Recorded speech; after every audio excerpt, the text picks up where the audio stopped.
Good morning, traders. YouTube, Discord.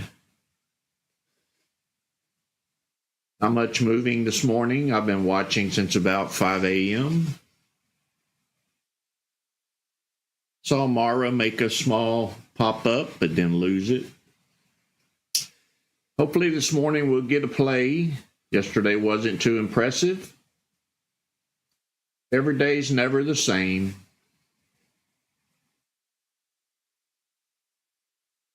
We can't create a trade. We can just wait for one to set up. And that's the best way. Every time you try to create one, you're probably going to lose.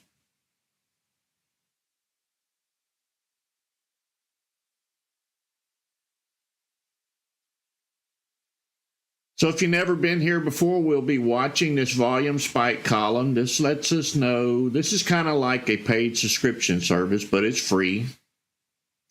It lets us know the moment a stock is starting to move. You'll see the percentages change. The color will be green if the stock's going up, red if it's going down. This column's looking back 5 minutes to see if anything's been moving for the last 5 minutes, and you can see how dead it is this morning. There's nothing there hardly. If it's moving just a little bit, it's going to have a small number. If it's moving a lot, it'll have a larger number. So this scan is our pre-market scan. This one is pre-market custom. This one just relies on the basic ThinkorSwim after-hours setting. This one is custom coded by me. This one also includes, it takes into consideration after-hours trading yesterday. It brings it over into this morning to see if anything continues. Down here, of course, is Magic Scan. This scan really stays on top of it. It's keeping everything posted as it happens. Let you know the most important stocks as we get through this pre-market session. Over here is our pullback indicator. When we see a stock take off, you'll see me mark a resistance level, and then we'll wait for it to pull back, and I'll mark a support level. And the support level is always going to be our best entry. So when I click it, that doesn't mean buy. It means wait to see what the candles are going to do. If they start moving up and the volume kicks up, that's when you want to click the button to catch the rise of that stock. So we have a few more minutes to go yet. Let's see how the morning goes.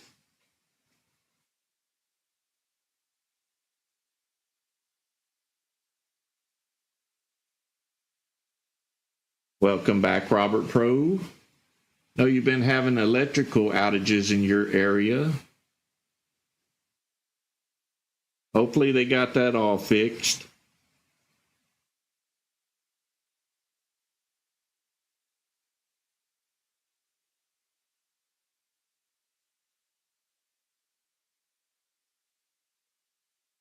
Good morning, Flo.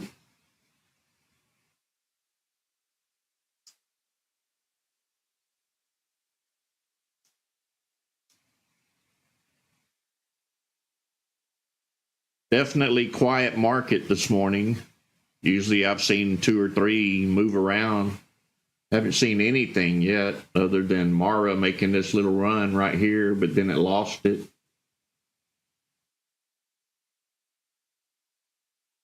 The SPY did come down in after-hours trading yesterday. It looks like it may be trying to peek its nose up above the water.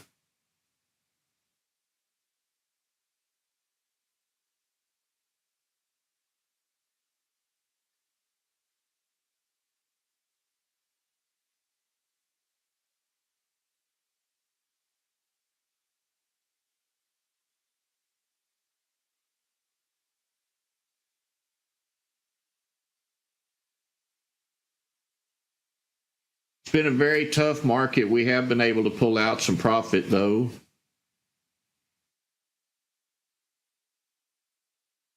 I don't think I could do it without this volume spike indicator. I think that's the most important tool we have. Of course, they're all important.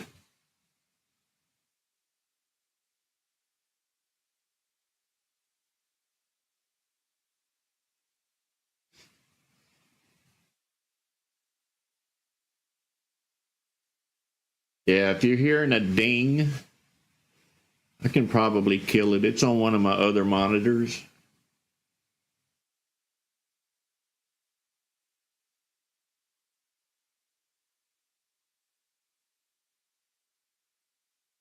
I can find it.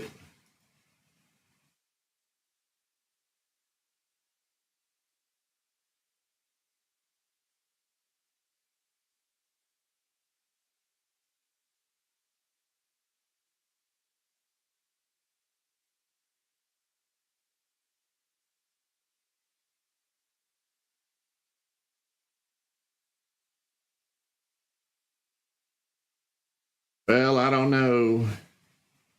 It's after 6 o'clock. I'm not seeing anything moving.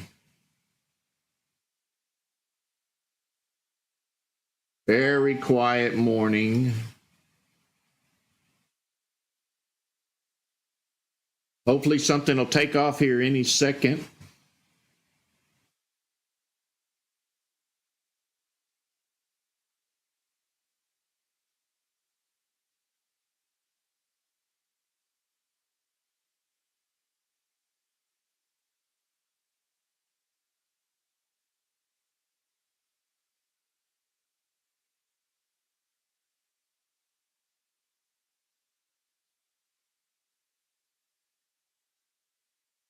All right, I found the alert.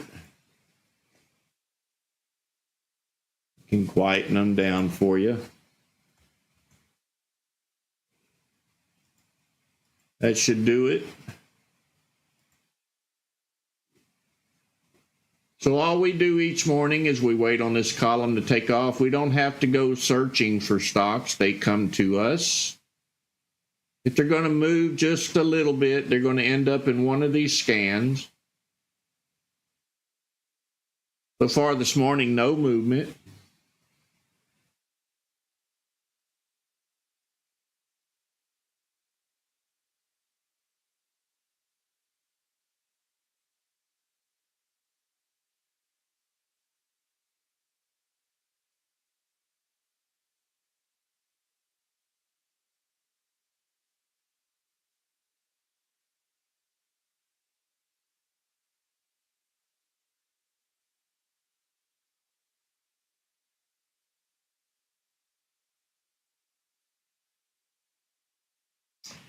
I see the Momo number. There's the spike coming in.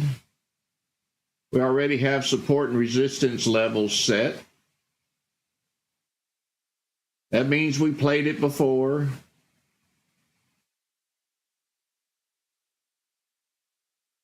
So if it resists at this level and pulls back to this one, this would be the entry.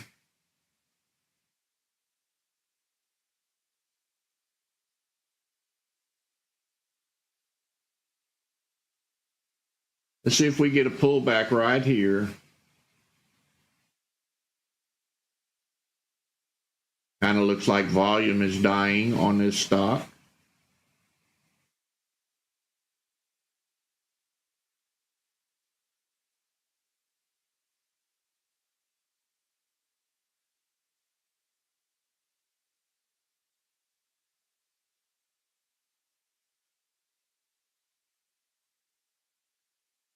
Not looking too promising. Not a lot of buyers and sellers in it.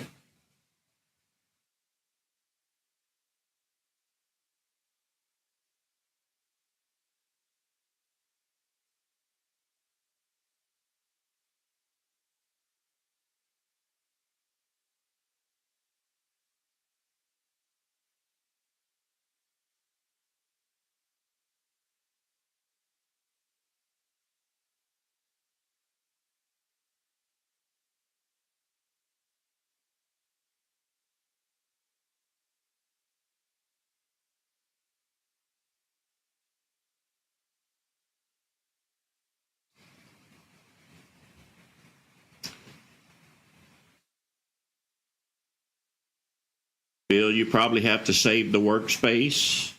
You do that by clicking Setup at the top and save workspace as.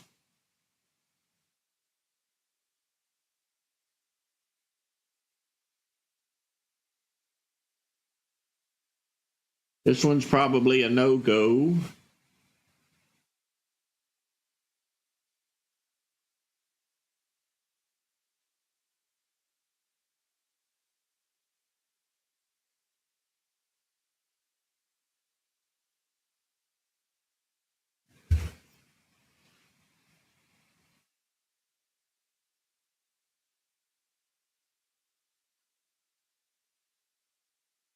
I know the feeling, Bill. My personal stocks have been disappearing out of my list.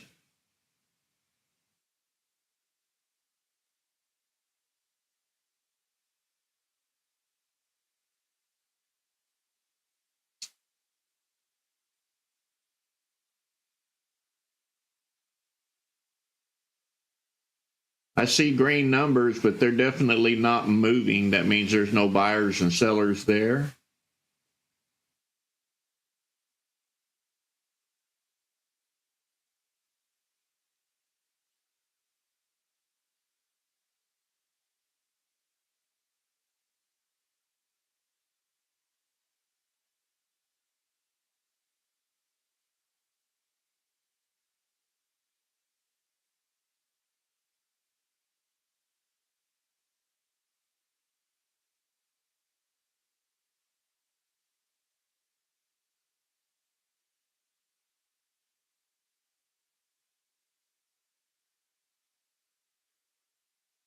Good morning, OT.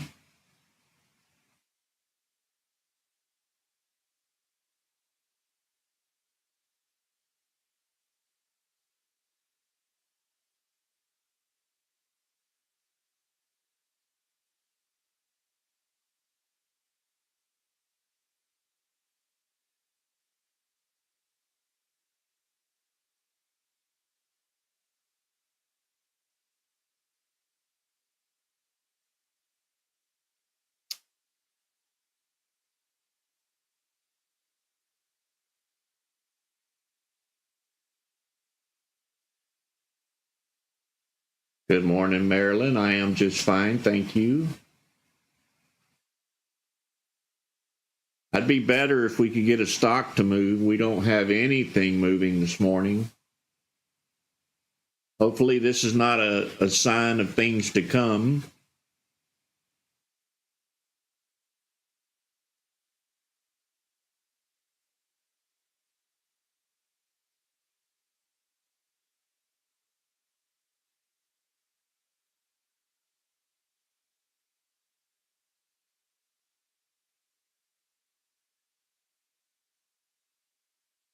So enjoy your coffee as we wait, or your lunch, or your dinner, depending on where you are. If something moves, we'll know. It'll be right here in this column, or in this one.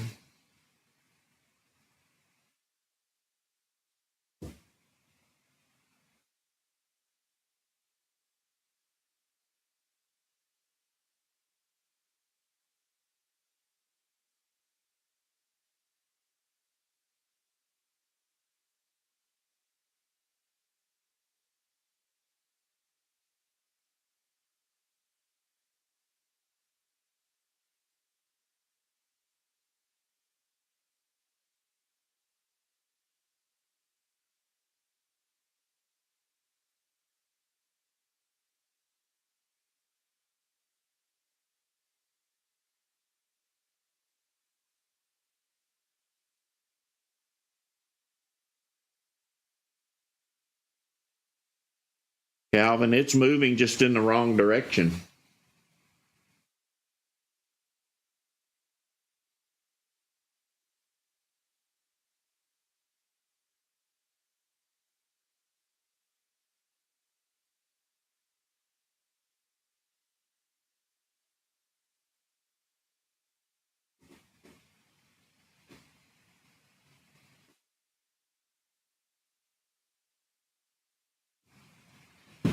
Thank you, Marilyn. I kind of figured we all need a little prayer this morning.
BFRG making a bounce up.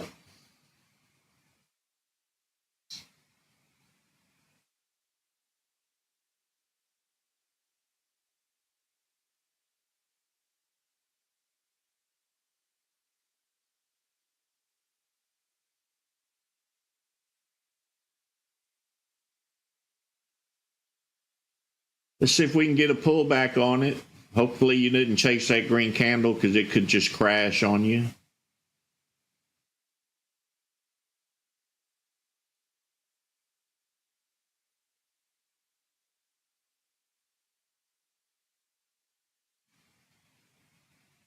Volume looks nice on this one. Definitely a lot of sellers sitting up there between 370 and 390.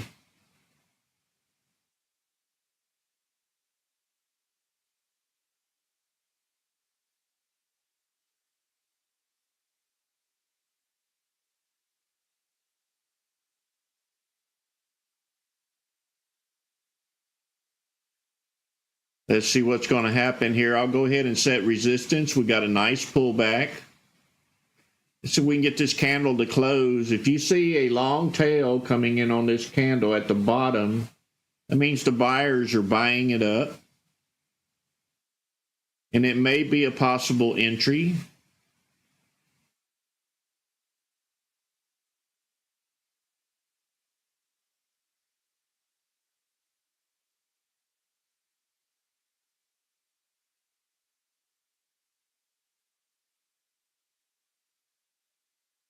It's kind of all over the place right now.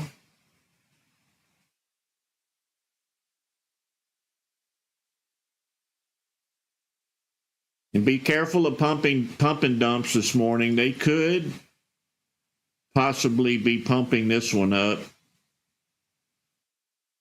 That's a pretty good drop from 360 to 330 on a $3 stock. Looks like it's going to continue to sell off at the moment. Make sure your chart's on EXT so you will get a trade in pre-market.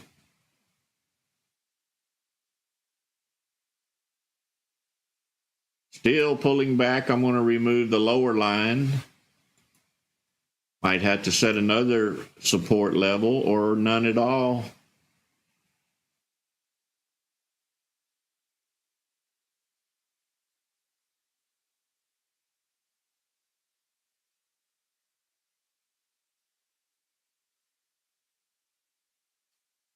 Starting to look more like a pump and dump.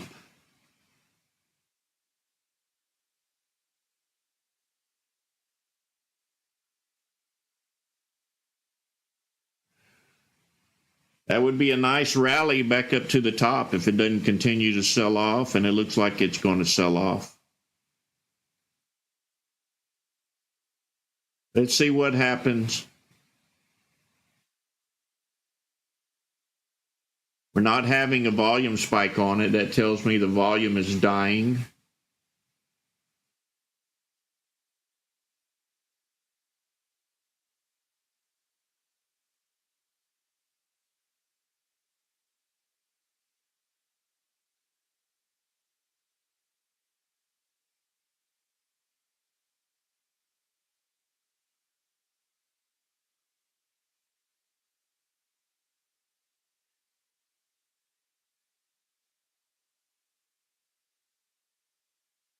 Looks like some buyers came in for a little bit. Let's see if we go up or down, or it's kind of all over the place.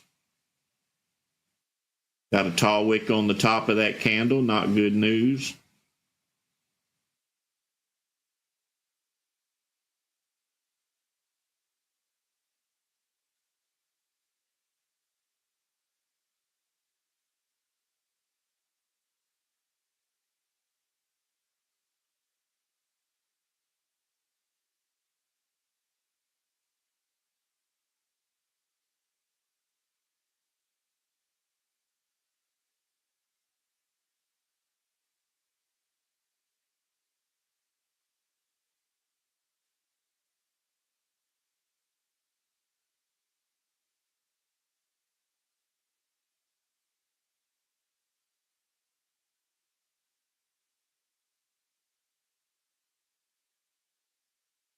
Yeah, it's not looking good for this one.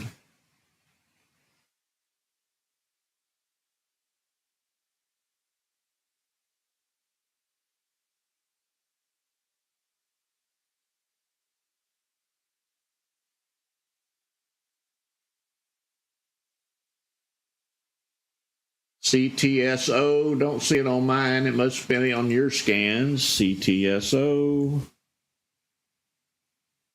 Already done the pullback. Too late to mark it out for me. It's only paying pennies, 123 to 125 to 128. Not my kind of stock.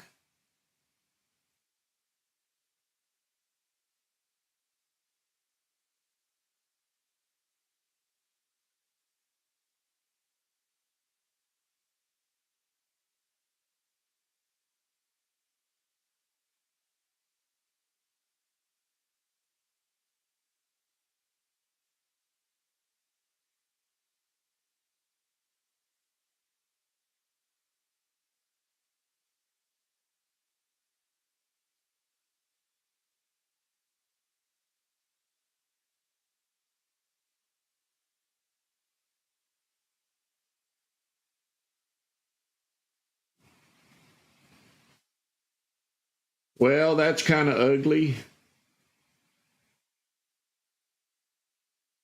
Strike two this morning. Nothing has support to continue the climb.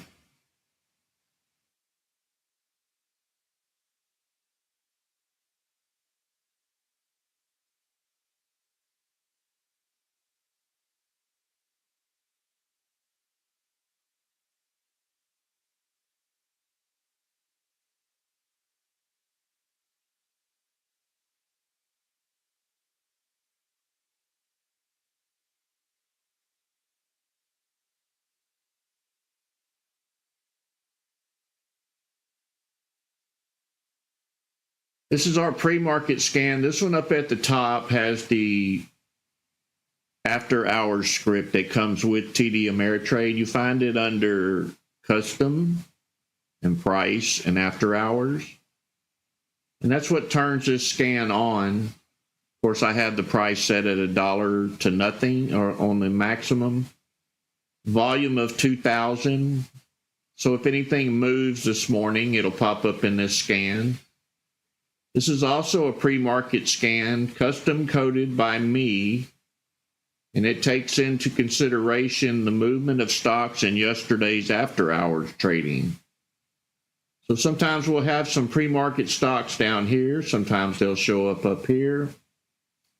The scan over here I call Magic Scan. It's looking for bursts of energy. So as these stocks fire up here, they'll be listed down here in the Magic Scan.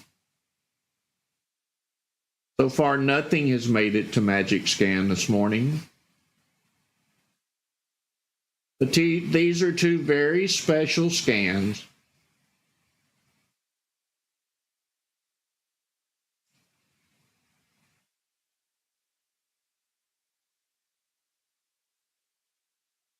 This kind of looks like the first one we saw.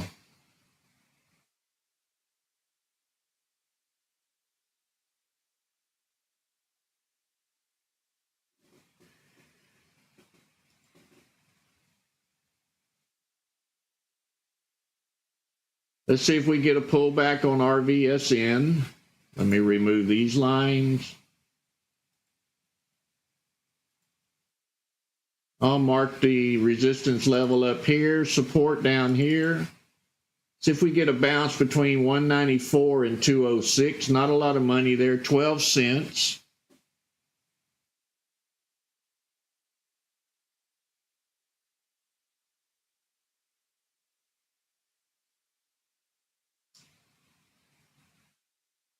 This is the pullback strategy we use every morning. It keeps us from getting burnt by chasing green candles and then this happening to us after we get in. We wait for the first initial burst of energy, then we mark resistance. We wait for a pullback of profit takers up here at the top. And they usually don't pull back very far before it breaks through and makes another run up. This morning we're not having any luck at all with these stocks cooperating. It's like they're being pumped and dumped and it's over.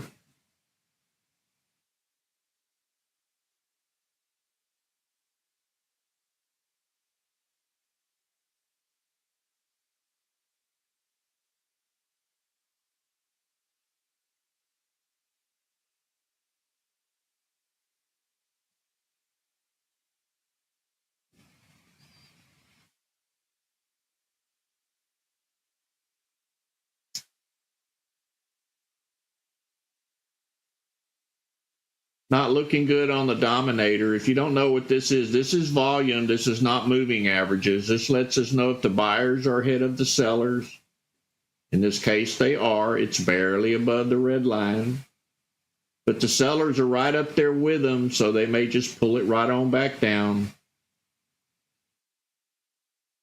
Now the sellers are above the buyers.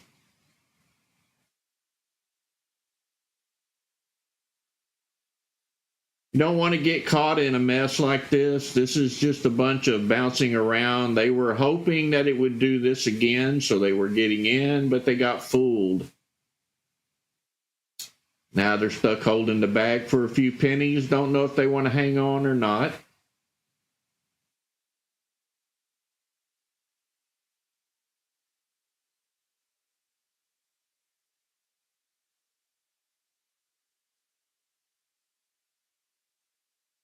The NARD is from 6 to 9:30.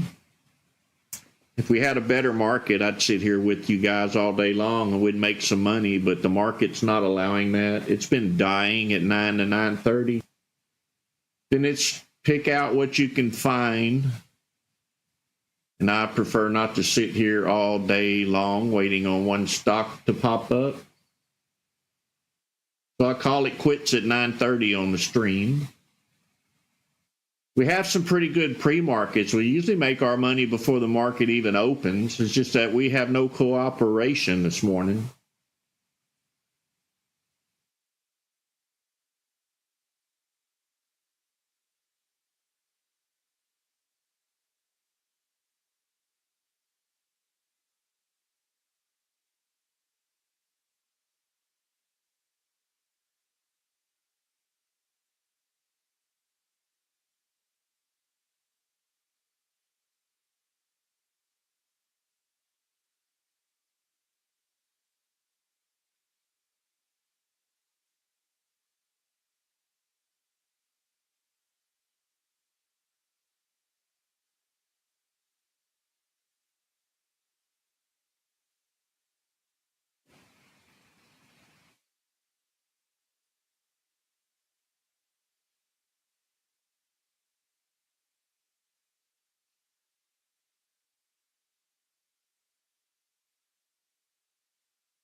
Not enough activity for me to get interested in this one. I need lots of buyers and sellers, not just a couple. We need volume flow. We'll be watching this label right here, this current bar volume, which is the current bar. We need these numbers really flying. It's not a certain number. We need good volume flow without any pauses where all the buyers are coming in and this number is really moving. That's what we're looking for. So we get a spike. We go to this label immediately and check the volume. We look for a crossover. We look for these spike arrows to come in, hopefully get a play. I'm not interested in this little money right here between this candle and this line. It's probably a nickel or so. We need a pullback and a breakthrough and a run up. That's what we're looking for.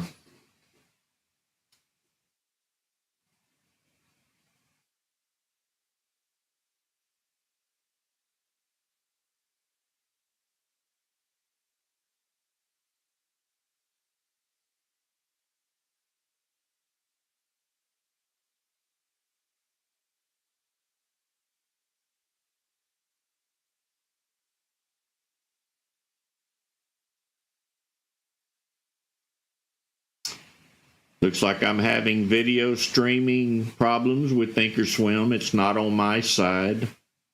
Hopefully you still have video.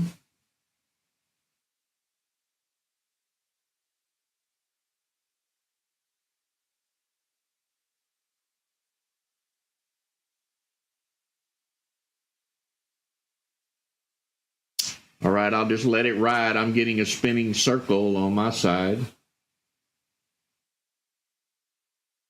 Hopefully YouTube will wake up and get it back and it just popped back in.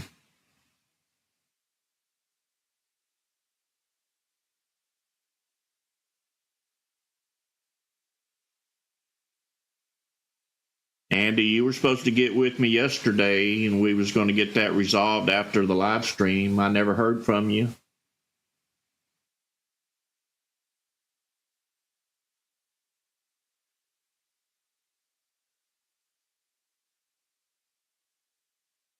But if you'll send me a direct message, I'll definitely help you out after the live stream.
So if you're new here, I am Ricky Gaspard. I'm a guy who trades from his home office. I've been trading since 1990.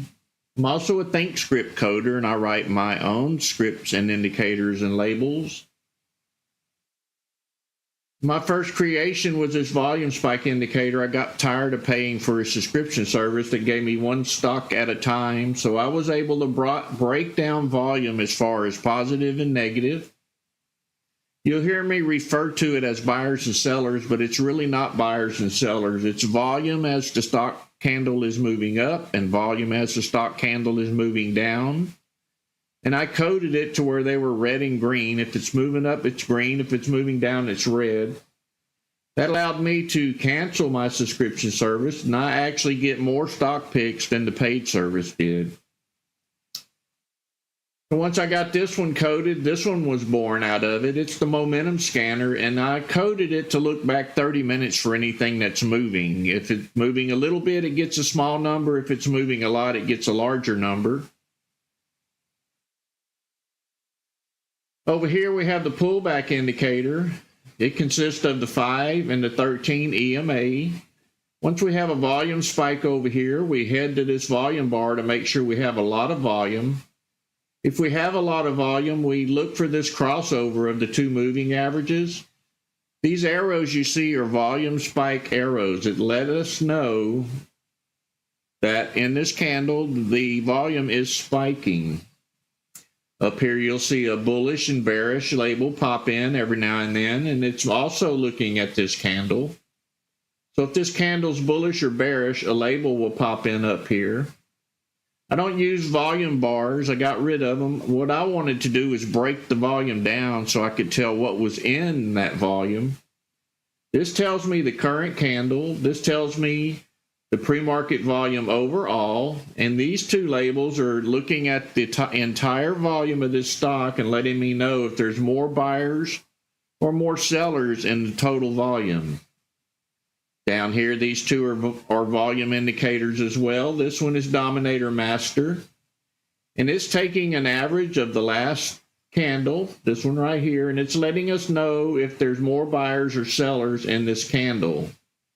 You'll see these percentages change. It'll flip to green when there's a lot of buyers coming in. If it's red, not so many buyers. And I'll let you have the percentages here so you can tell what percentage is buyers and what percentage is sellers. And then again, it's positive and negative volume, not buyers and sellers. Down here, this is the original Dominator. It's volume in a line format. It lets you know if the sellers are above the buyers or the buyers above the sellers. This is a really good indicator. You only need to watch the end of it here to tell which one's dominating. Right now, it's a battle between both, and the stock's not going anywhere. So if you haven't subscribed to my YouTube channel, I'll post the link down here in the chat window for you. Subscribe to my YouTube channel. That's what pays for all of this free information. I'm doing this on a voluntary basis, and we rely on donations to keep the channel going. So if I've done you some good today, yesterday, or in the past, and you feel like paying it forward, you can click the $ down there where you type in the chat with the square around it, then click Super Chat and donate to the channel. Or you can head over to our Discord where we have a Patreon, and you can choose a subscription amount over there monthly for anywhere from $5 to $30 a month. All donations are being currently put back into the channel, also helping me recover from a lot of expenses I incurred to get this going. So if you haven't joined our Discord, that's where you'll find about 3,400 investors. Most of them are using some of these indicators. Some of them are using all of these indicators. Join our Discord channel to get these scripts. If you're unfamiliar with Discord, head over to Start Here. I put together a little channel to give you a few steps to get started, how to find the scripts, how to find the indicators, how to get support. Also visit our trading floor where we have Gregster and River Place Dad doing their due diligence on stock picks, and they post them throughout the day as they find them. Over in our options trader, we have Bobby. He's the options guy over there. He gives pointers throughout the day, and occasionally he holds a live stream just like I do in the mornings to take you a little bit deeper into options. Make sure you subscribe to our YouTube channel, comment on the videos, like the videos, share the videos, click the bell icon so you'll know when I go live or when I produce a new indicator or a new video. I thank everyone for joining me this morning as we wait on the next stock pick.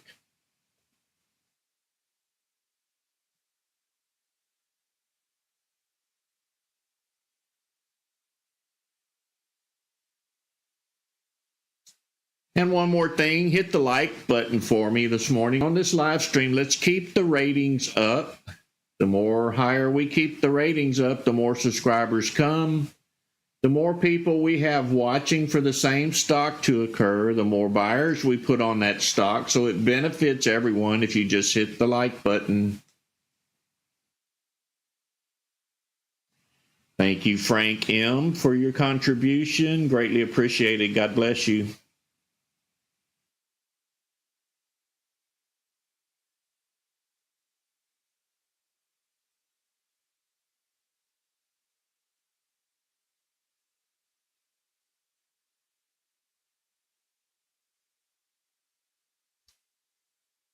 I think I'm the only one on YouTube actually doing this the right way. A lot of them want you to pay so you can watch their videos of their mistakes. Hopefully they think that's training you not to make their mistakes. Over here, it's all reality. I'm taking you from the way I used to trade for many years without these indicators. These indicators help me to show you how I traded, because I was successful when others were failing. A lot of people like to chase green candles. I also chased them. So that means I was no better than you. Until I learned, hey, wait till they take profit and then get in. If the stock is strong, it'll run back up. And sure enough, it did. And that was the turning point in my career, to continue playing pullbacks and to stop chasing green candles.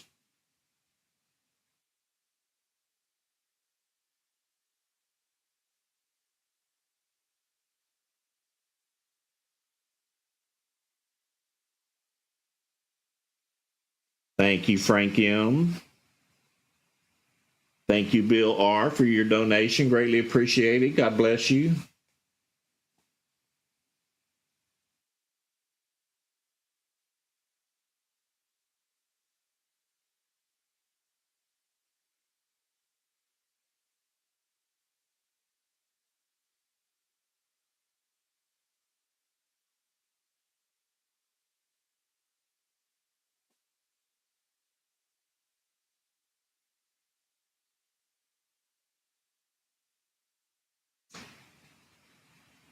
So I enjoy helping other traders. I have saved hundreds, maybe thousands over the years, struggling to make a buck in the market. I've been blessed to be able to do this. Now I'm blessing you. And the man upstairs is blessing all of us. Just don't try to create a play. You can't make the play happen. Just wait for the strategy, wait for the setup, and pull the trigger if it looks good. If a trade doesn't go your way, immediately get out. Don't expect it to bounce back up so that you'll recover your loss, because most of the time it doesn't happen. The setup we're playing, it's pretty obvious when the stock's going to run up. You'll see the green candles come back in with large volume, and your chances of winning are greatly increased if you wait for the play to set up and don't create it.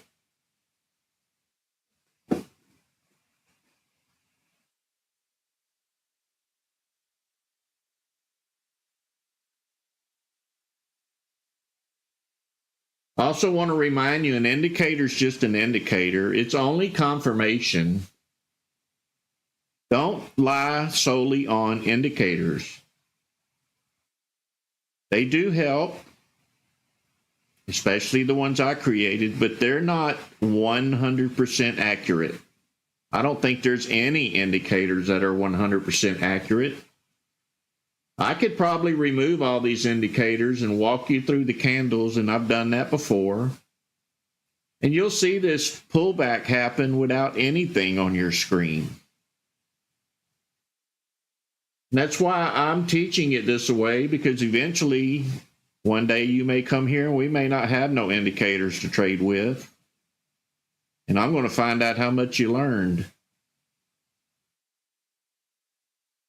It'll teach you price action, what candles are, what wicks are. Just attend these live streams every morning, and you'll get the education of your life, I promise you.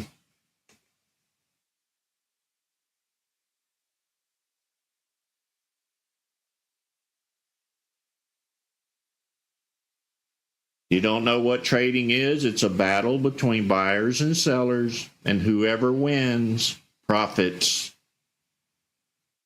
So I'm a volume and price action guy, and that's all I trade. If you saw my other screen, you would wonder where everything was, because there's hardly anything on it. And that's the screen I trade off of. I watch candles and wicks and volume. That's what I watch.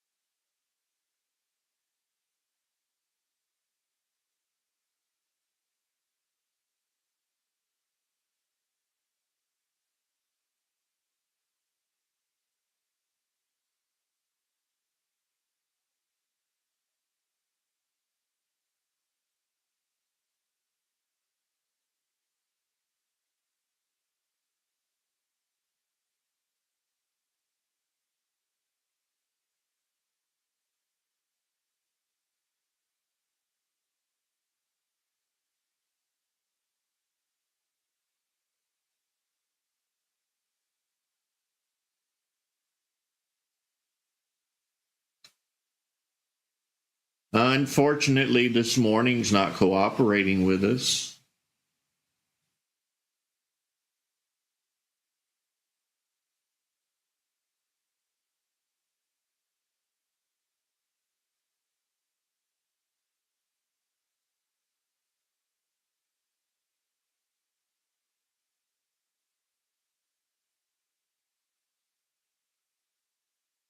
We have about 17 minutes to go before the top of the hour. That would be 7 o'clock my time, 8 o'clock Eastern, and different time zones. If you're on the West End, usually news comes out at the top of the hour, but I have seen it come out at the half hour as well. And we actually had one come out at 7:23 one morning. I don't know where that one came from. I don't chase news. I watch numbers.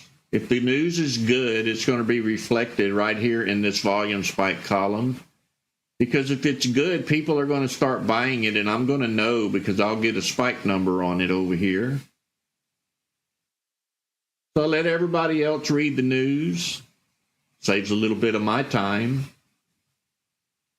All I care about is that the volume picked up and the buyers came in.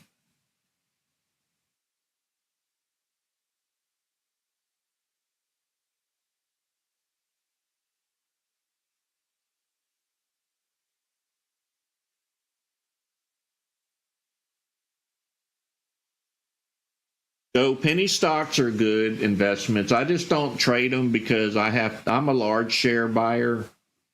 So I don't want to buy 10,000 of a 25-cent stock to get 2 pennies. And they're pretty volatile as well. They can go up a nickel and drop a dime in a heartbeat. I try to pick stocks $5 and up.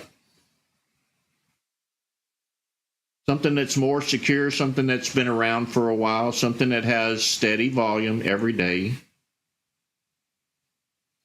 And the cheaper stocks usually sit flat for a while, then they'll make a bump up one day and we'll find them. It just to each his own, I guess you could say. A lot of people love them. Some of them don't trade them. Some of them do. It all depends on what you want to train yourself on. Me, I find the more secure trade is in the higher price stocks. Something with a background.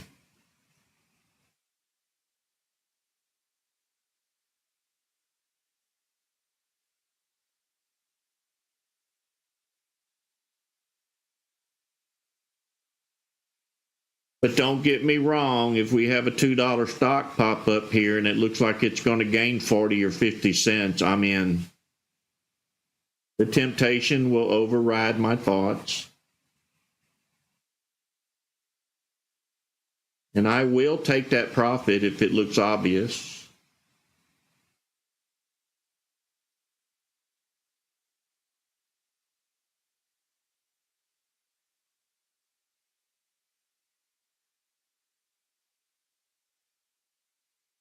The good part about pre-market is we do not have halts unless it's halted from news. We were all sitting here one morning and watched a $3.75 stock shoot all the way up to $60. Those kind of things can happen in pre-market. We had one go from $4 to $14. They are rare, but they do happen. So if you're here every morning, you may catch one of those.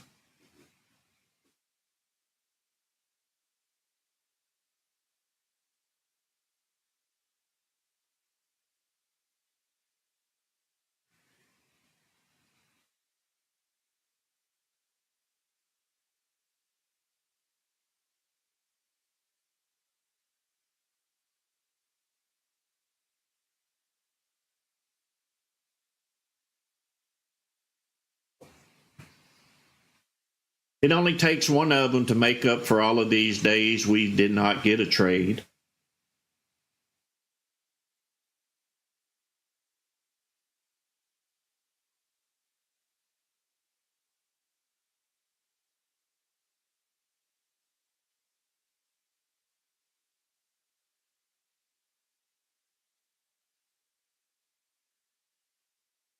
So every morning your focus should be on the volume spike indicator on your computer. Do not ever trade off of my live stream. And yes, that's an order. Sometimes this live stream can be delayed more than you think it's delayed. That's why we have this clock down here, so that you can tell my delay according to your clock. A few seconds could cost you hundreds. So make sure you set up on your own computer if you're going to trade the market.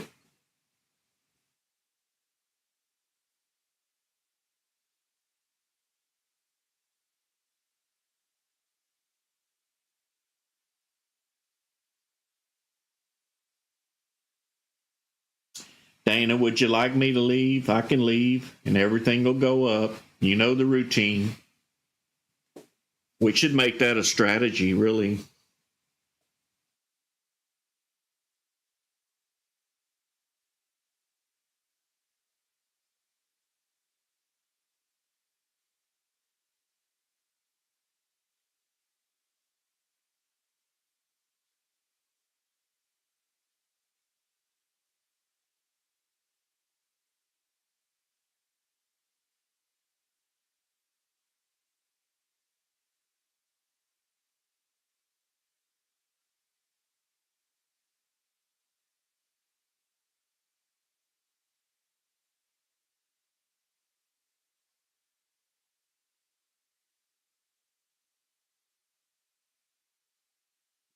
Good morning, Stonks. Welcome to the no movement morning. Or I should say pump and dump morning. We've had 2 of them already.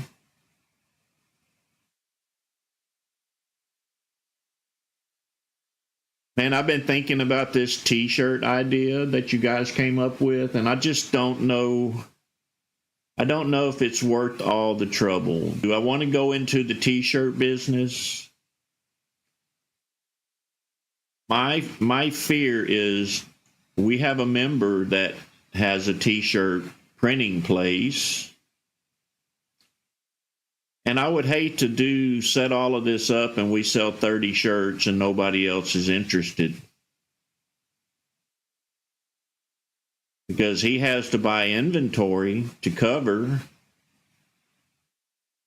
and I'd hate to see him buy 100 shirts and sell 30.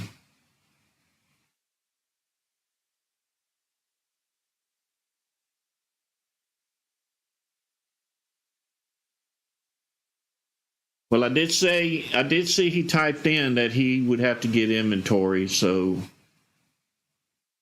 I'll get back with him and see. I don't want him to come out of pocket if nobody buys them.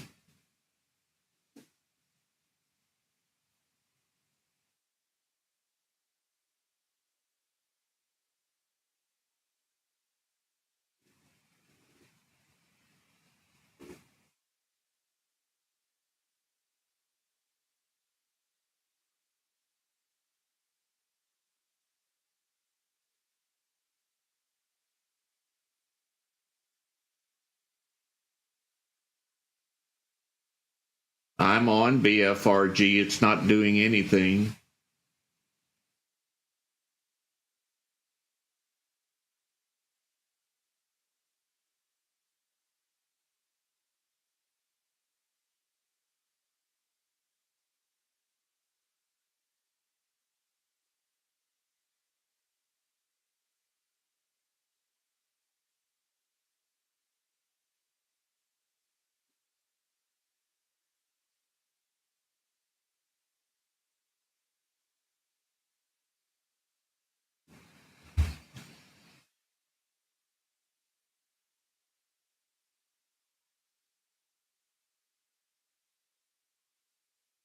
The t-shirts are going to be whatever you want to put on them.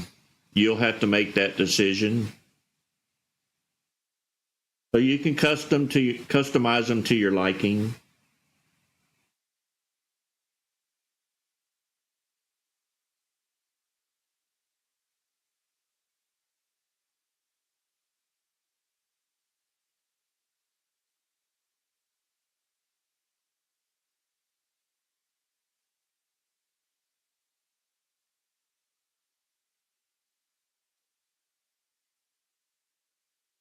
Rich, I do have some mock-ups.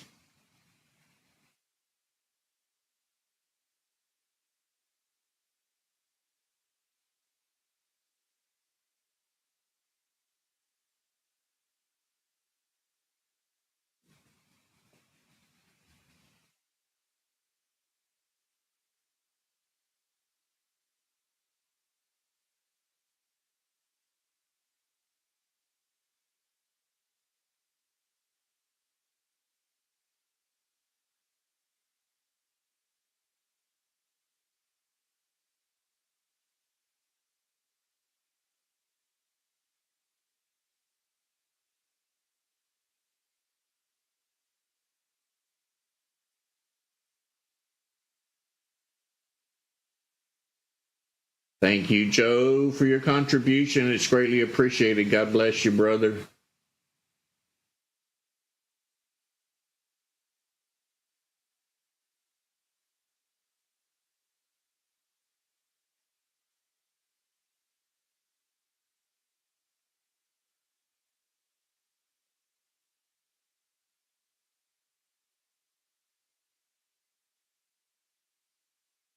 That up $2 has been around since the 1990s as well. You have to really specify what it means because a lot of people thought I was a deer hunter.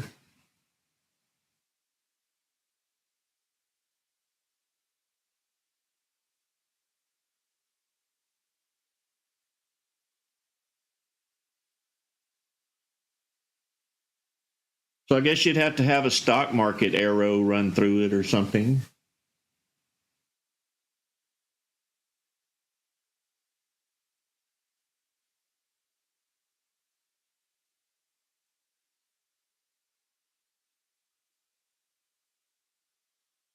Andy, I think it's pretty much self-explanatory. If it's green on the 1 minute, it's going up on the 1 minute. If it's green on the 5 minute, it's going up. If it's red, it's going down. No explanation needed. If it's 1 minute, 5 minute, and 15 minute are green, it's been going up for 15 minutes.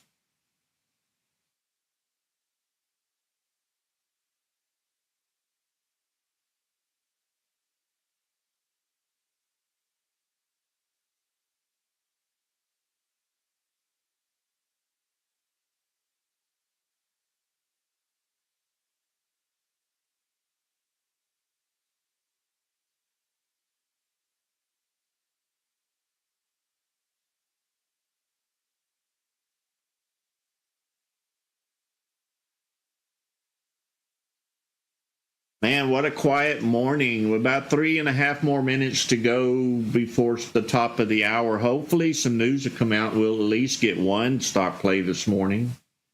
It's been quiet, unusually quiet. So have patience until something happens.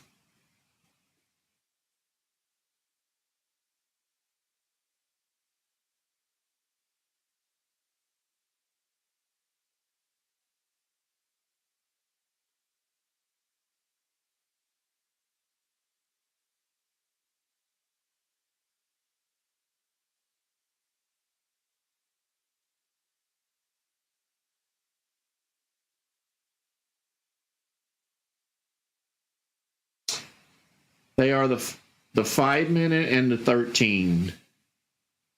And I use the 5 and 13 for scalping because they move faster than the other moving average lines, and it lets me make a decision quicker.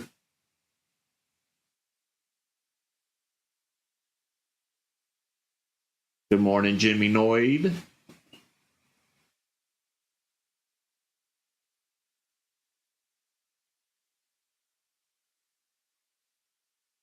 That's correct, Stack 'em. This is how much more volume the stock has.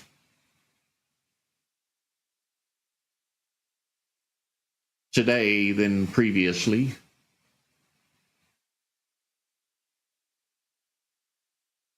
And I like an RVAL of 3.0. So these are pretty low still. 3.0 and higher.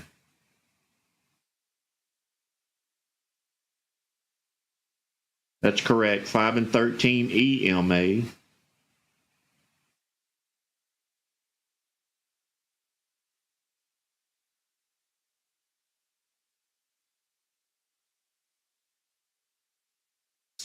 WINT under $1. Nice spike up. Be careful of these cheaper stocks.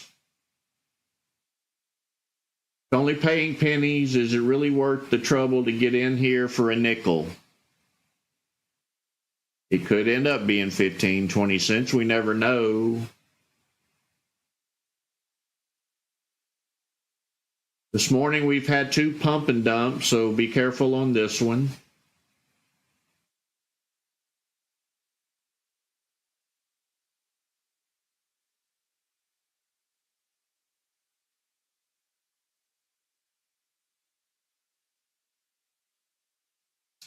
Let's see what happens here. Is this a pullback? Need this red candle to close. But if we get a tall wick under the bottom, they're going to run it up some more. And that's not a guarantee, but it usually happens. You see the tall wick on the bottom. So the buyers are down here. The sellers are on this top wick. So the buyers are buying up what they're selling. Hopefully they're not selling more than the buyers can handle, or you get a bigger red candle.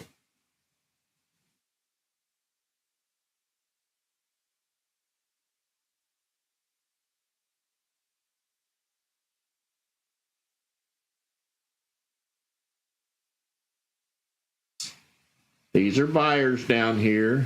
These are sellers, just came out right beside them.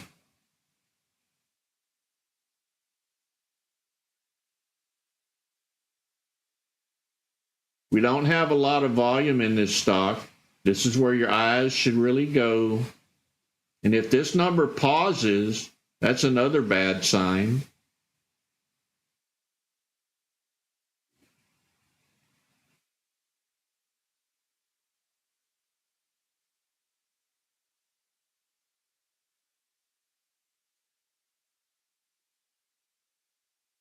So it should have already bounced and went up.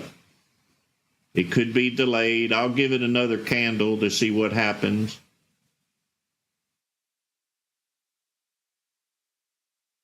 Too volatile for me to make a decision to get in or not.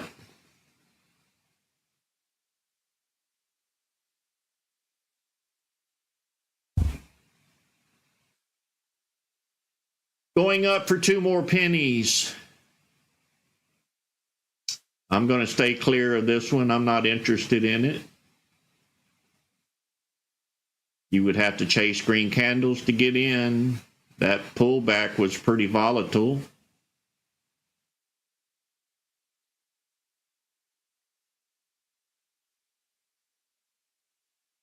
A lot of sellers up there around 74 cents, 75 cents.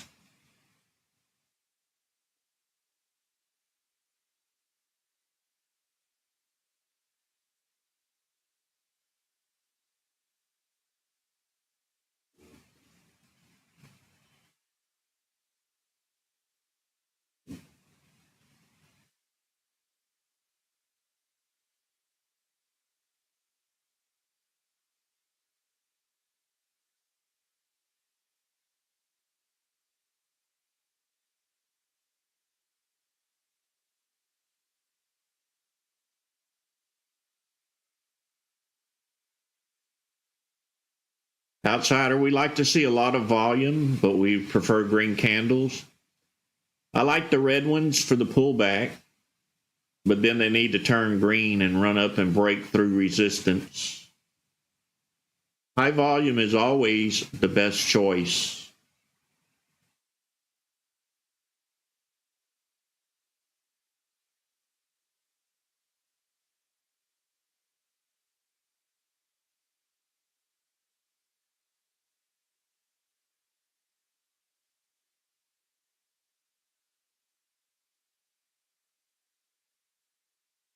Well, this is our 3rd failure this morning. So be careful trading today. This is what you might experience all day long.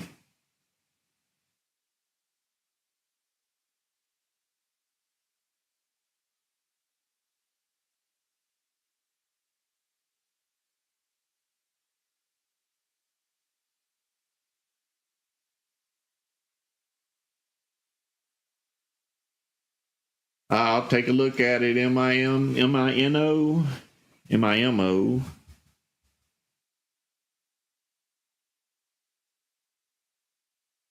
It's a penny stock under a quarter.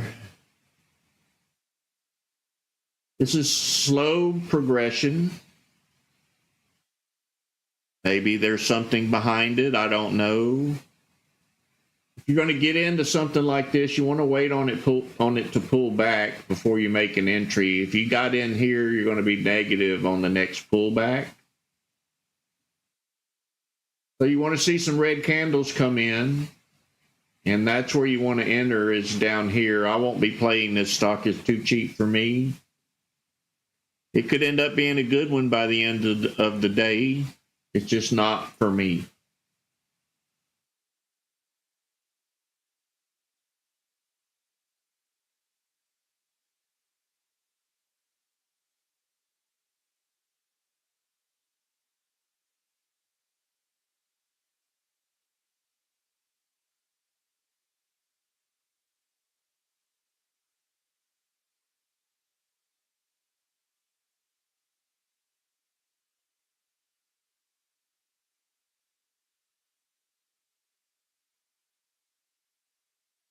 So you have to look at this volume too on these cheaper stocks. It's only 25 cents, so people have to buy a lot of them.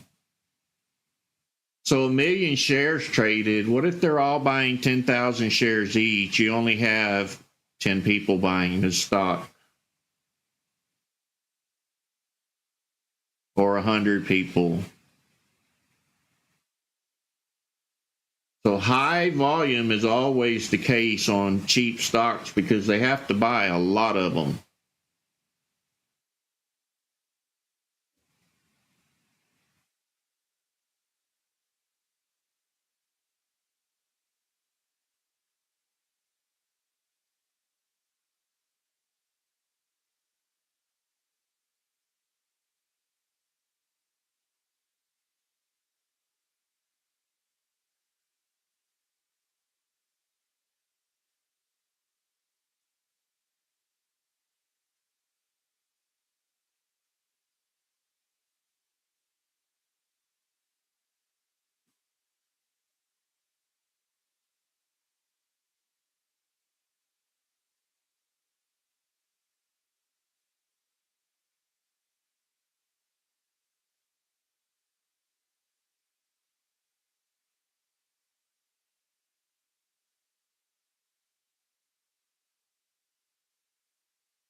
So down here in this red candle would have been your entry.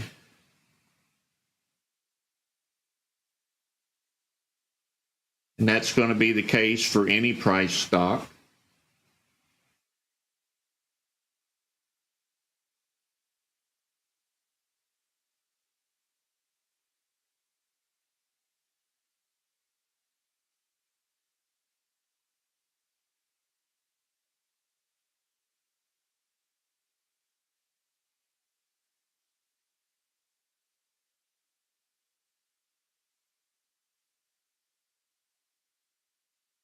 Good morning, Nora. Well, we blew right through that top of the hour. Nothing really impressive except for a 20-cent stock.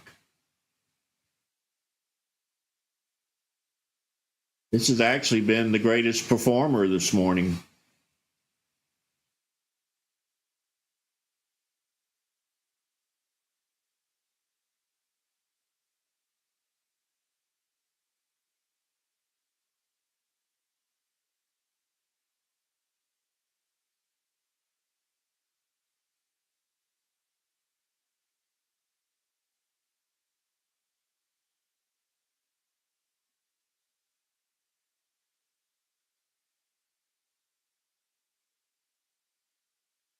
So if you want to confirm my red candle theory, you can look back in this stock. It's red, you get in, it goes up. It's red and pulls back down to here, and it goes up. It's red and it pulls back down to here, and it goes up. And it's red and it goes back up.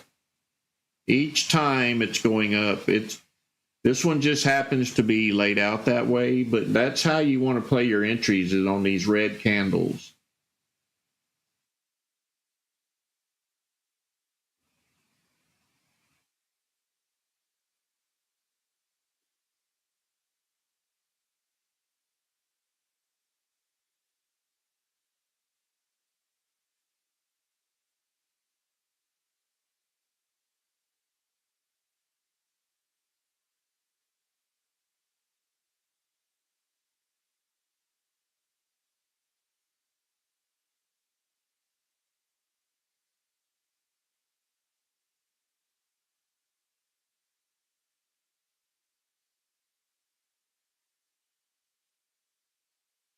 You always got to keep in mind that the people that got in down here, they're up to about 80% profit. When do they bail?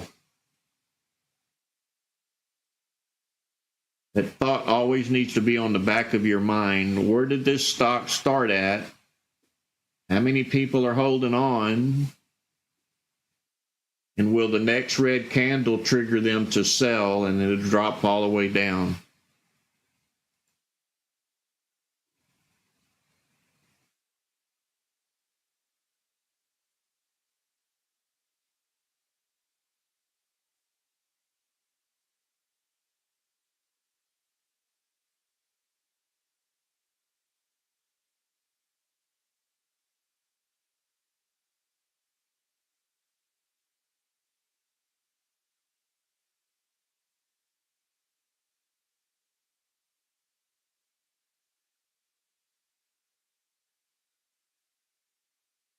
Looks like it's running out of energy.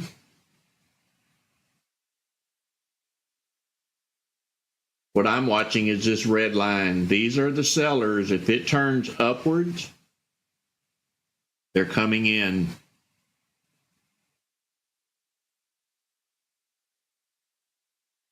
If it turns down, the buyers are dominating.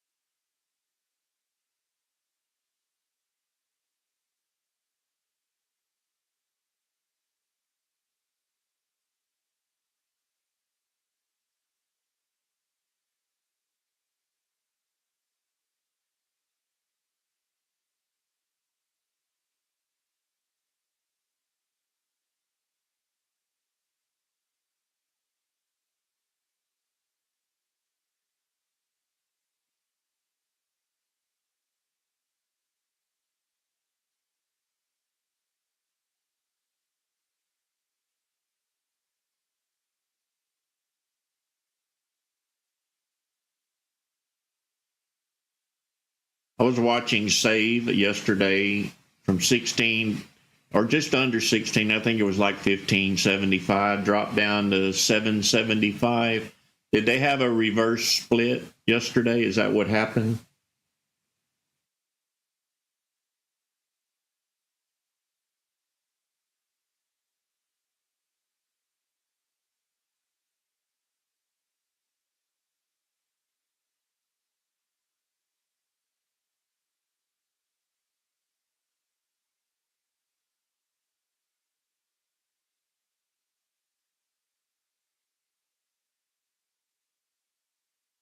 Yeah, I saw the JetBlue thing too.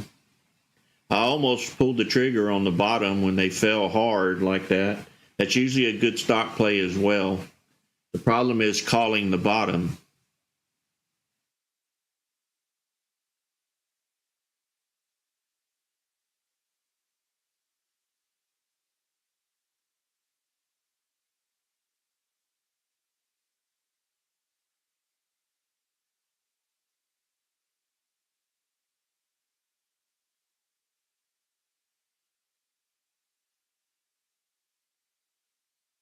Good job, Ricky. Hopefully you got out of it with some profit.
ZVSA. Kind of missed this pullback here. Didn't spike. I was watching the momentum numbers and it happened to catch my eye.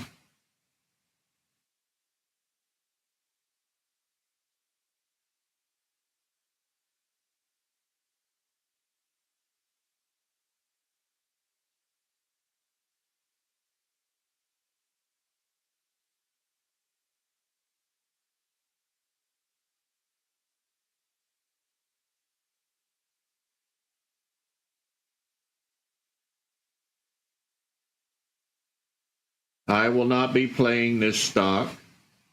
I'm just seeing if we get a pullback out of it.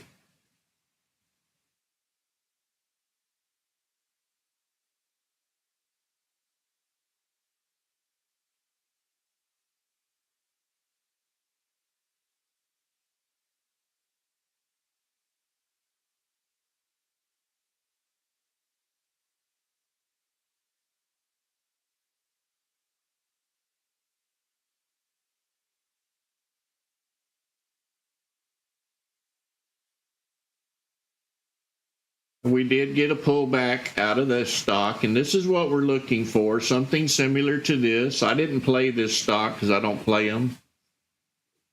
But you see how I marked the resistance level, then I marked the support level when that red candle closed, and they loaded up and broke through. We need this to happen on a good price stock with a lot of volume.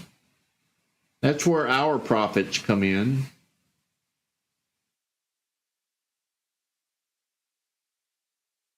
But this is what we're looking for. We need this to happen on a better stock.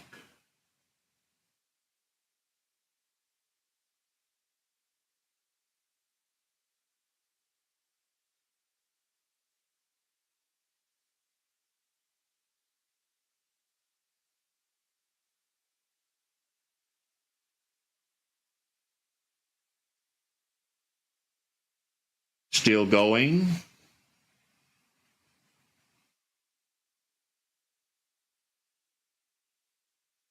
This is exactly what happens on good pullbacks.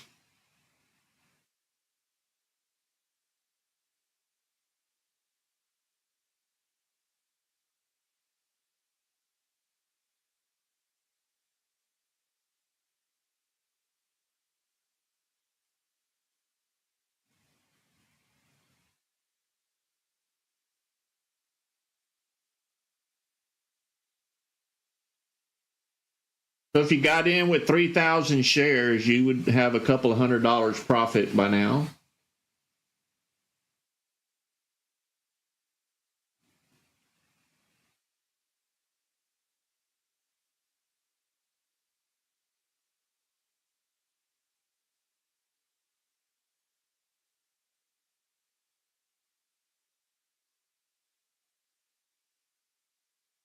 So all day long, this is what you need to be looking for. I do have a pullback scan. I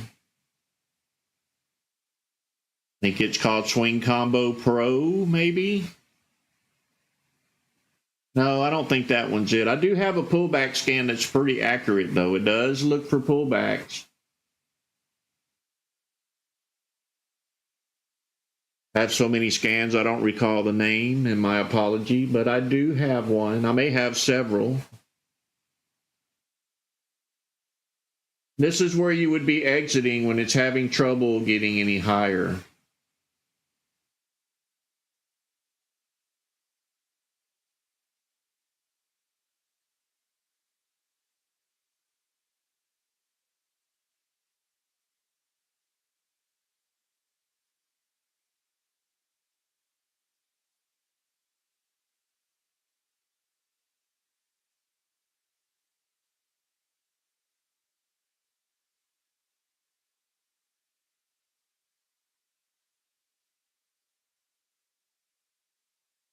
Thank you, Crossroads.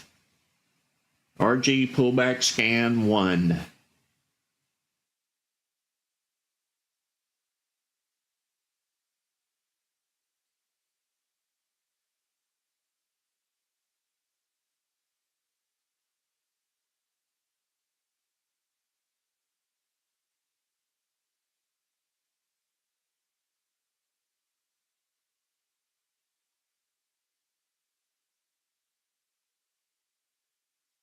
The stock is still going up.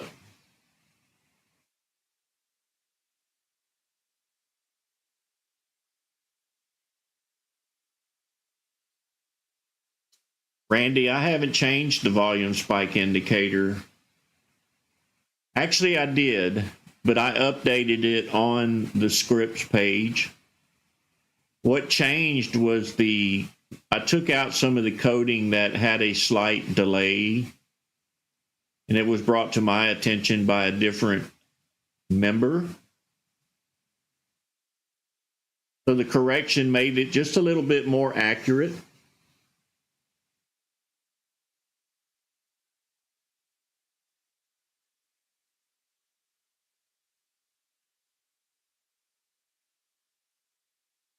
So that's a 25-cent gain on $1 stock.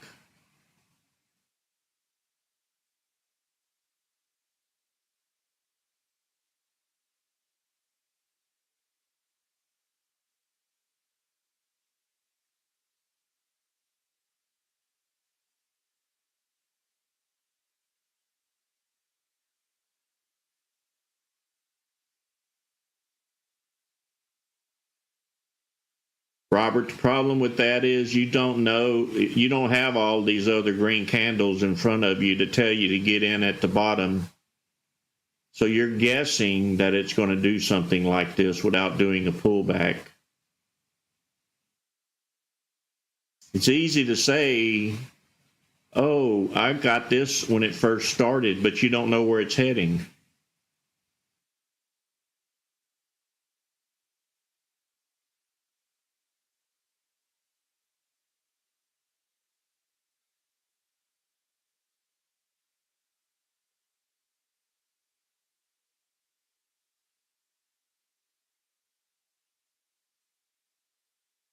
So if you couldn't see all these candles, would you have got in there?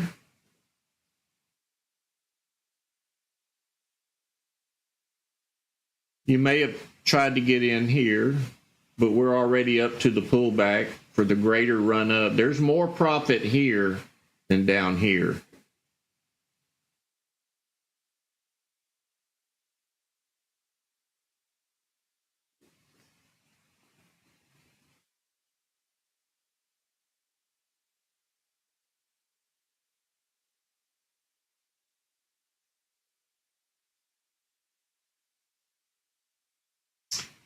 By waiting on a pullback, we're confirming that there are buyers on board.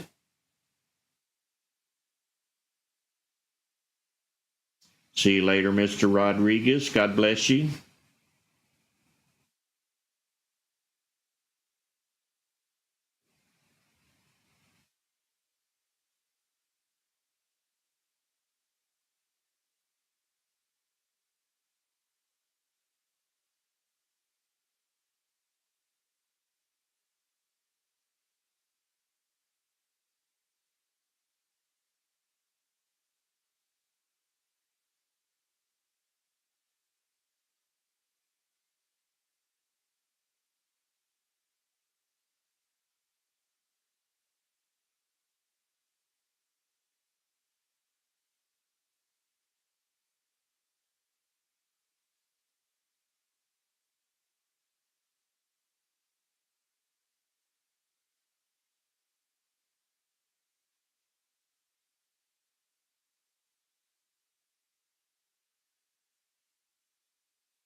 Very small pullback on save.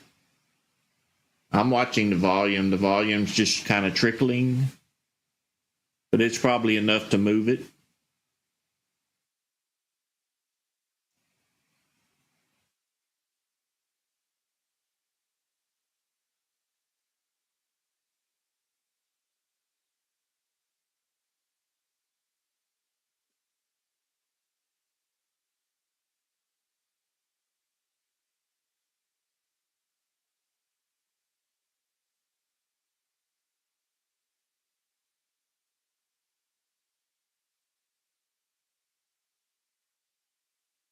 Jamie, it's the 5 and 13.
We may get a pullback here on this stock. Let's see. I don't like the volume on it. The volume is pretty much dying.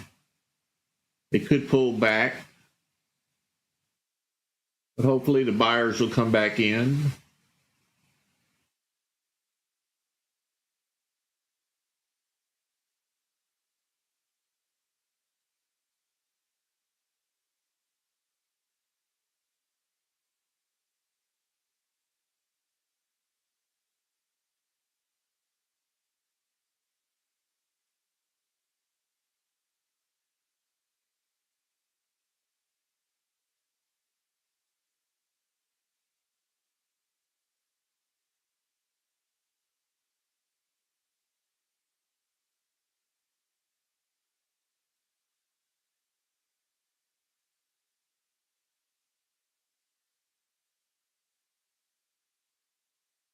RS, they're all located in TOS scans on Discord.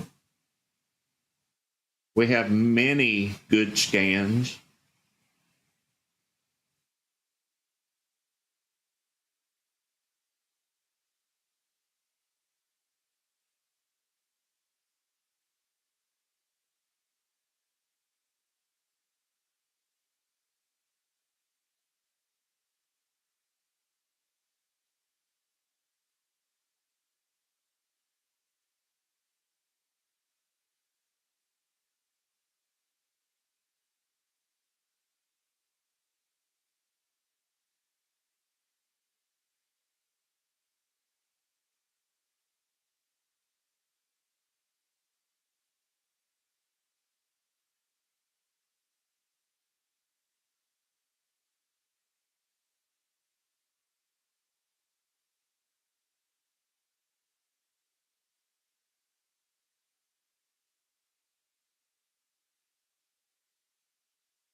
Tennessee, I think that was the first one that popped up on our screen this morning.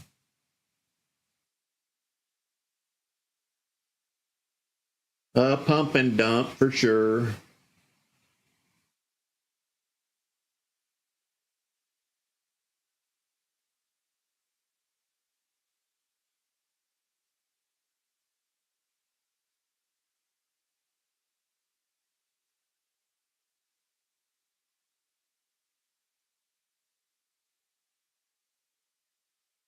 Awfully quiet this morning for some reason.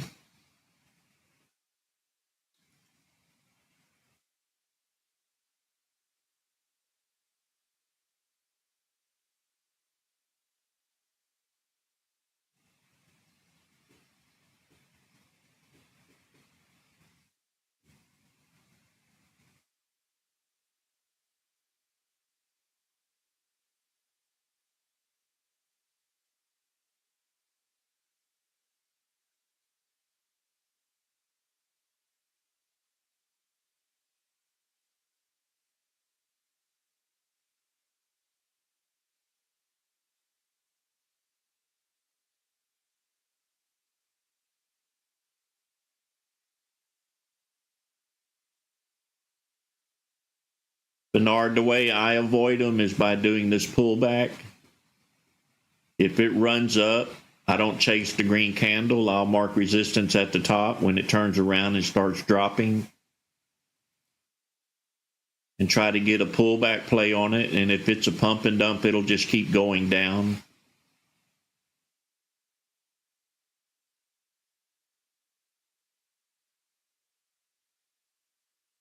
To me, the pullback is protection against those kind of stocks.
Mara seems to be declining this morning.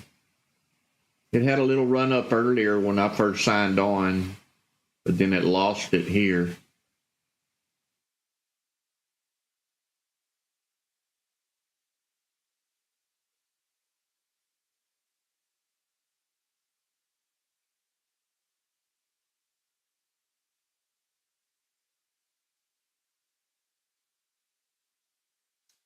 I use RVOL all the time. I'm running multiple monitors, and I do have a RVOL scan.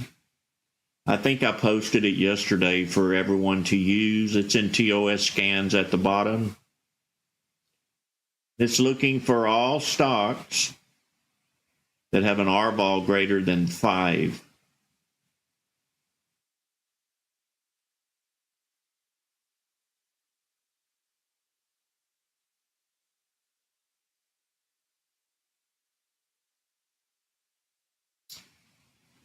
Geraldo, yes, I do. That's a moneymaker to me.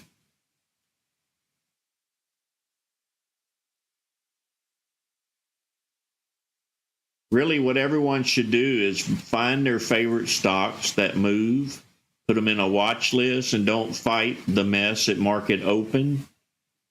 Just watch the stocks in your personal watch list and watch for a play. Get you 8 or 10 of them in there that you like, that are in your price range, and just monitor them and don't fight the battle at market open. I think you're going to find you won't lose as much money because there's no chance of a big red candle coming, because your stock picks are not the ones everyone's concentrating on at market open. So if you make yourself a good list, you'll have something to follow all day long.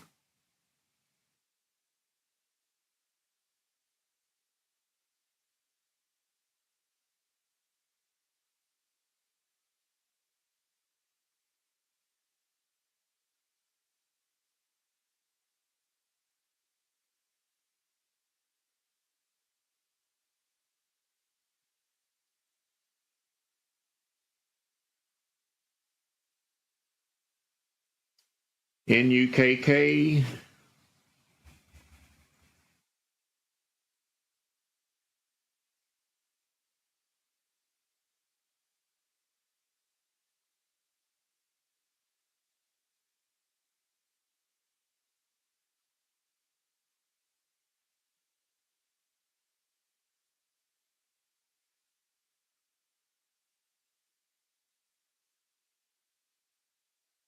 I don't think I would call it a pullback, but we'll check it out.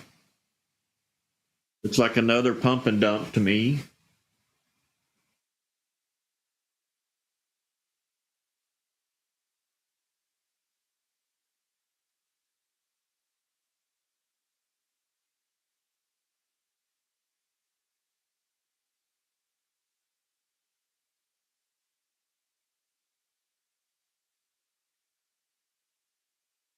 Johnny works everywhere. Pullback will work anywhere. It's all I trade. I only trade pullbacks.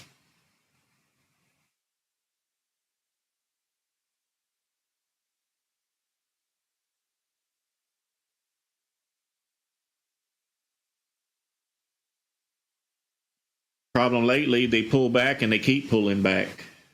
That's the kind of market we're in. There's far and few stocks currently in this kind of a market.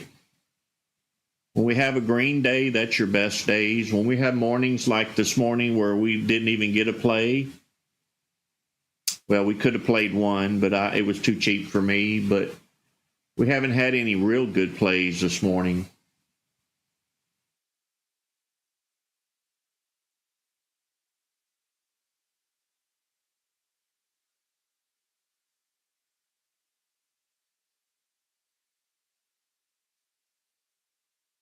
You're welcome, Ramology.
Pullback's pretty easy play to do. All you have to do is mark your support and resistance levels out and play it according to price action. Draw these lines. You just hit the tool thing. You can hit it down here at the bottom. You can go to studies or you can click the middle mouse button. I'm using this one right here. And you see it turns my mouse into a pencil. And I kind of just adjusted the way it looks. So if I put it here, you're probably going to get a solid line. But if you right click and go to properties, you can turn right extension on. And I chose the dotted line here. With a width of 1, I set my default color and then I saved it as default. That way, all I have to do each day is click on here, click this emblem, and I'm ready to go. I can mark my support and my resistance levels.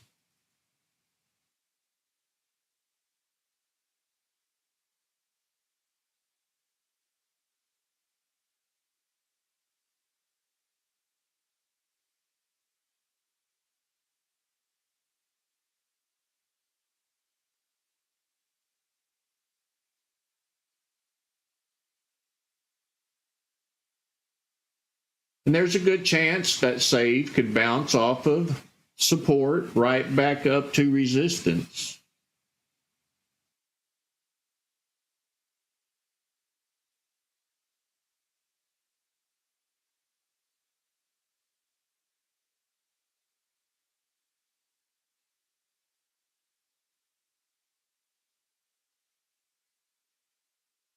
I think so far just Mara and Save would be the two to watch.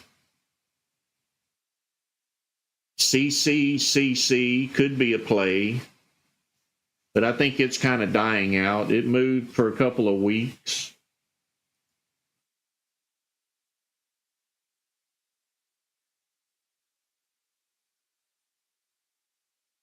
But it's becoming a good swing trade.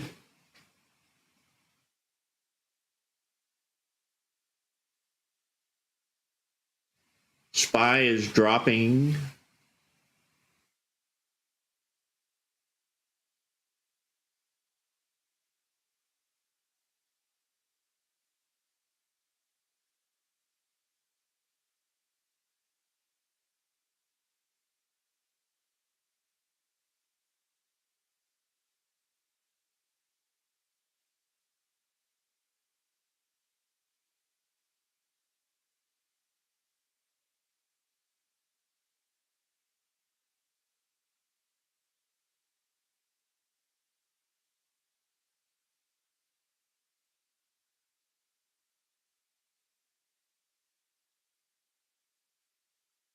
You can see Save, I marked out the pullback on this stock. I marked the high here, the pullback here. It reversed, and now it's breaking out. So if you would have got in here, it fell, and you probably would have got out, and then the stock takes off. That's how many people were playing these kind of plays. When they should have waited on a pullback, the price settled in here and then took off.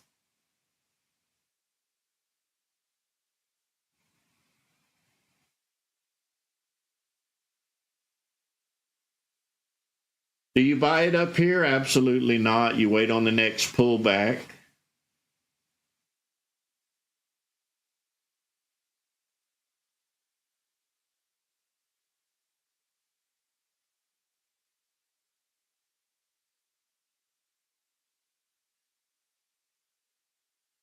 Sometimes you don't even get a pullback. They just keep going.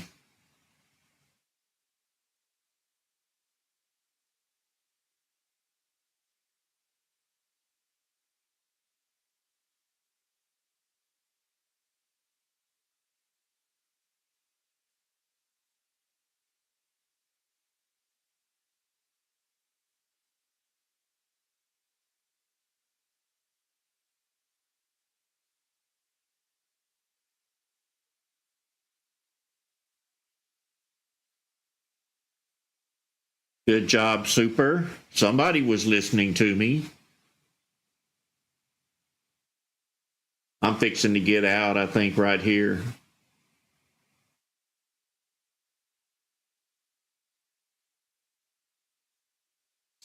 I got in when it broke resistance is where I got in.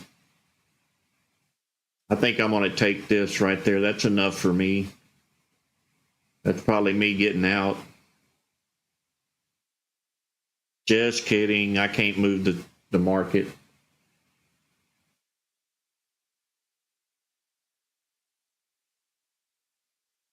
Could be getting another pullback here. Let's try it. Stock is pretty active this morning. Glad I got out.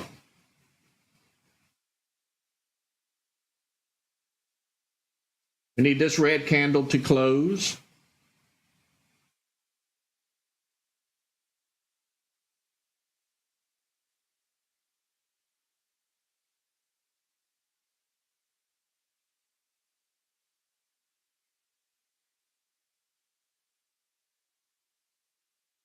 Let's see if it pulls down or goes back up.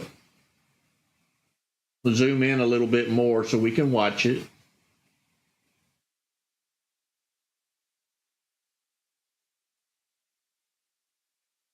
We may come down to this resistance level here, this support level. Or we may pull back up. This may be strong enough to hold it.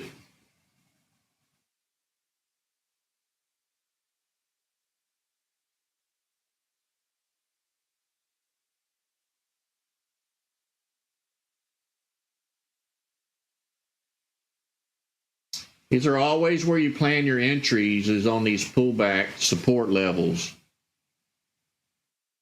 If it can't break down, then chances are it's either going to float sideways and maybe bounce right back up to here. Not a lot of money between these two lines, but it pretty much could break through just like it did here.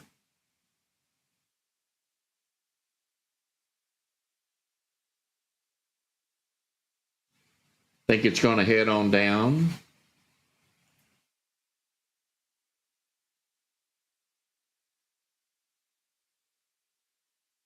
If it settles in here, I'll mark it. I'll go ahead and mark it. And let's see if we run up from 687 to 707. And maybe for a possible breakthrough of 707.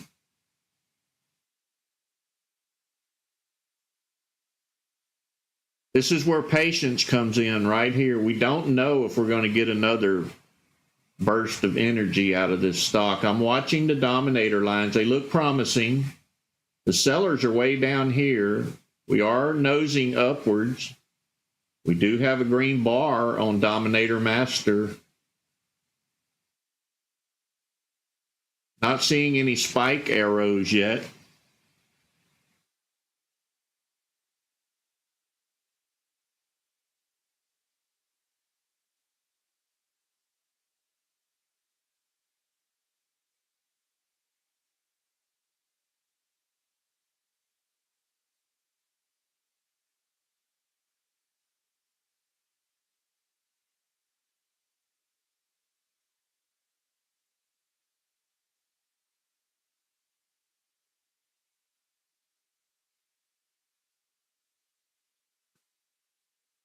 I don't have a candle timer. I don't need it. It's all in my brain.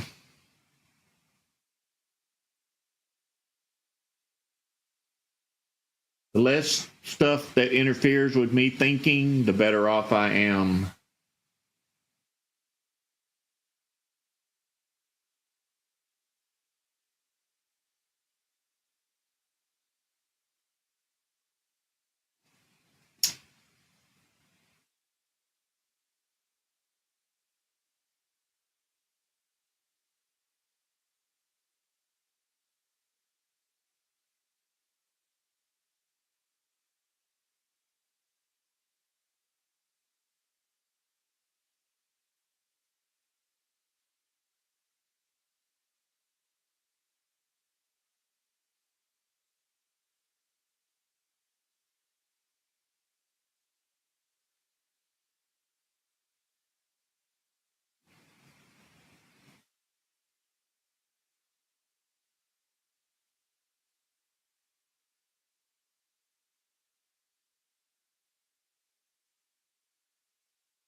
I wouldn't have chanced getting in on this one this particular time because it never did have a strong green candle come in. It gave us a short one.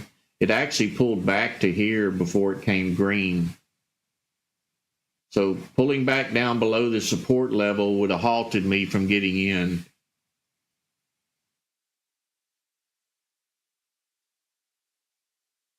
We are going to make a run up. It looks like you can see dominators pointing north.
I think what's happening on Save is people are anticipating it's going to go up. So people are coming in slowly and then they just kind of pause.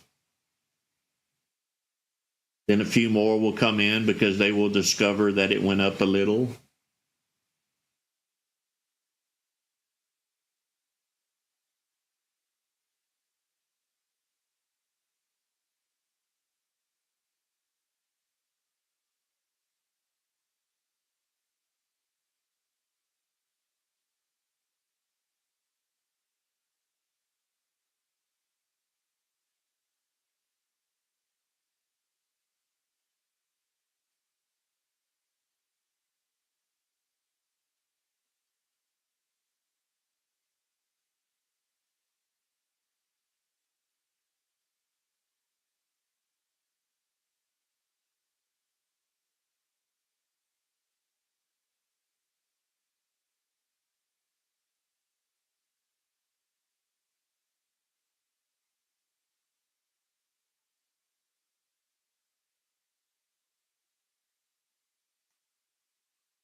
All right, if you're new here, I take a 10-minute break at 8 o'clock. I shall return shortly.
All right, I am back.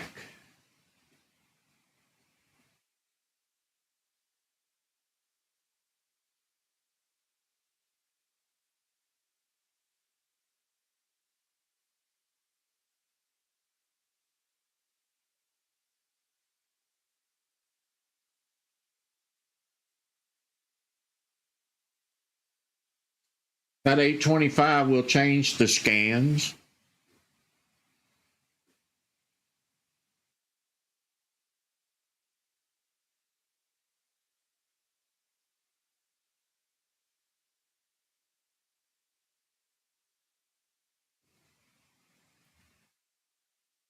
Good job, Michael Chapman.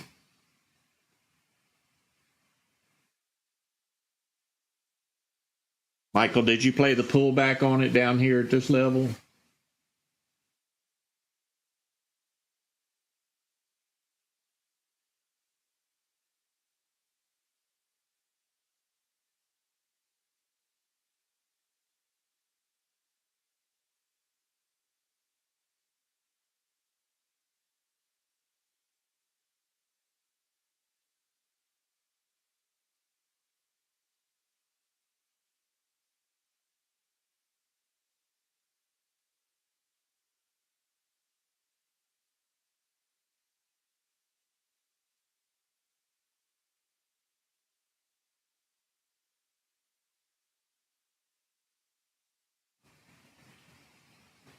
All right, so you felt confident chasing green candles.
Thank you, Nano, for that comment.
About 13 minutes to go before market opens. You've never been here before at market open. This column is going to get very volatile. I'll be watching the top 2 or 3 stocks to see if we can get a pullback play on them. I'll be checking volume. Of course, volume's going to be all over the place. And I'll be marking out resistance and support levels.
About 10 more minutes to go.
Thank you, David, for your support. Greatly appreciate you, brother. God bless you.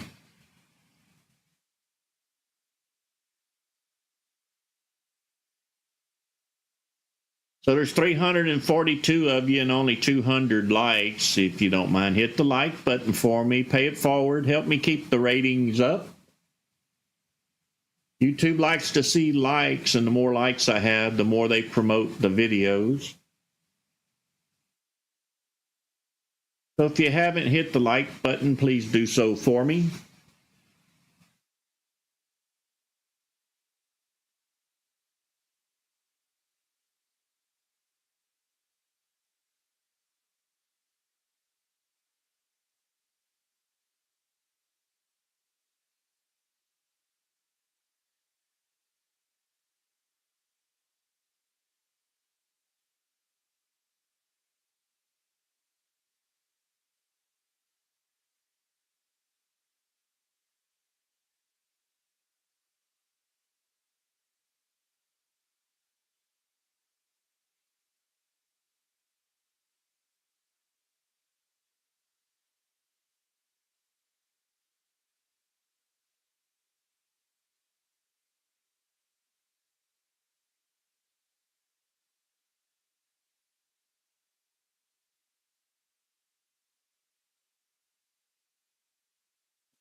Bill, just do a search for widget launcher and you'll find it.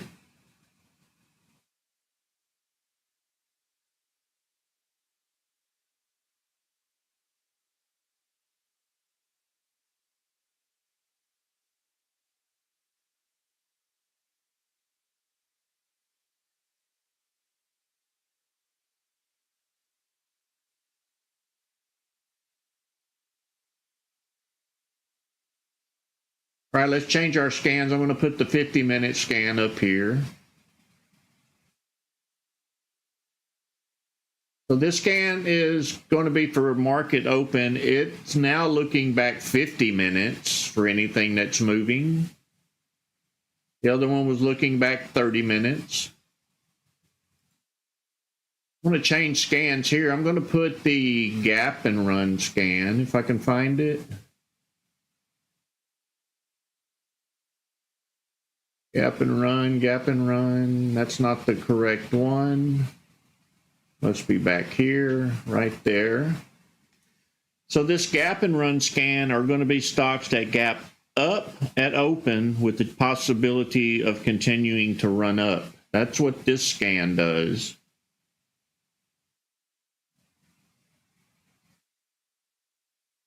We'll leave Magic Scan down here. Jimmy Noyd, thank you for your donation. Greatly appreciate you. God bless you.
About 3.5 minutes to go. Be careful at market open. It gets very volatile. Don't just jump in.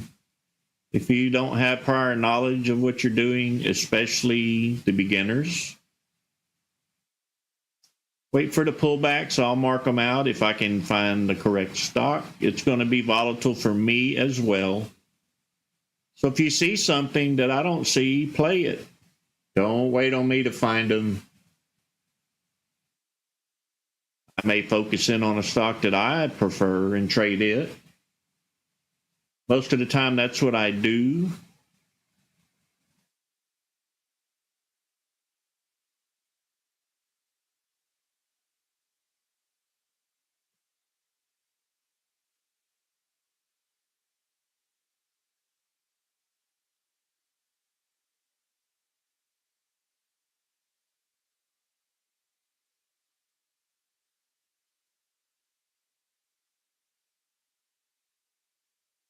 This one popped up on one of my other scanners.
Less than a minute to go. Good luck to everyone. Be careful. Make sure you play the pullbacks unless you are a professional green candle chaser.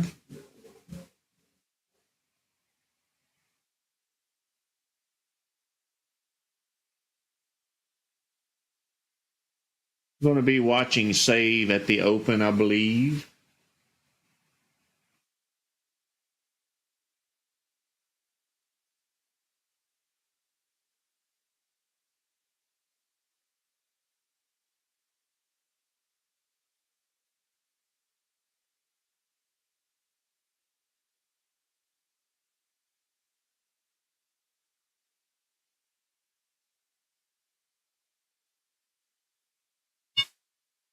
Here we go.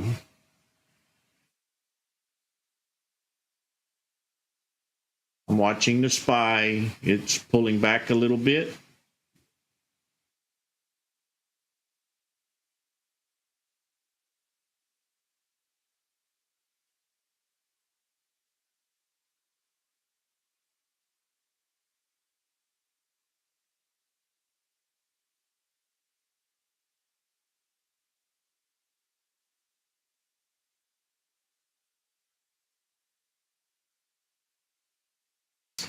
ROMA making a move up. See if we can get a pullback on it. There's already a resistance level set up here at the top. Let's see if we break through it or if it halts there. Not halt, but gets resisted. Actually, it did go right into a halt. No chance on that one.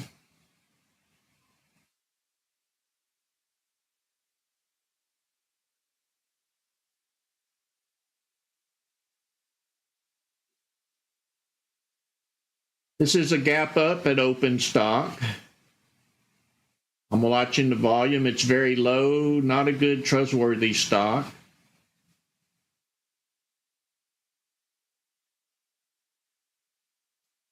BA moving up.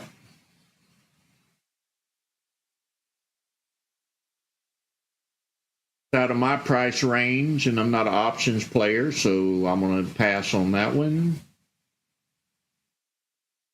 DOOR, no volume.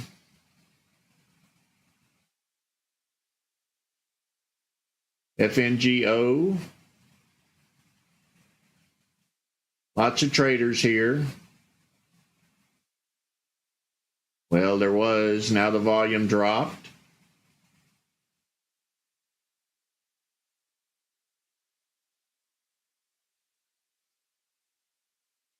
Let's see if we get a pullback on it. There ain't much money in it. $6 to 602 to 596. Probably not worth the trouble.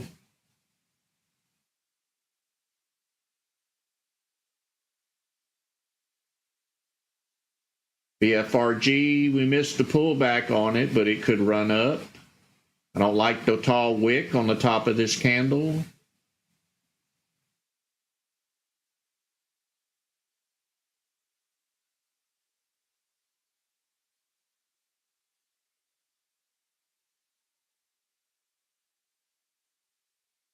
Looks like a lot of sellers up here at this level.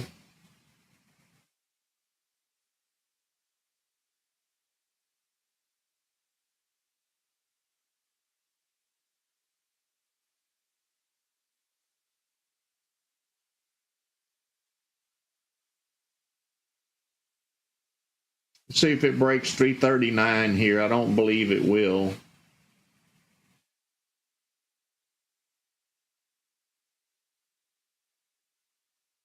I think it's going to run into a bunch of sellers again, unless they overpower them, and they did. Nice volume coming in. Nice run up. We could get another pullback on it.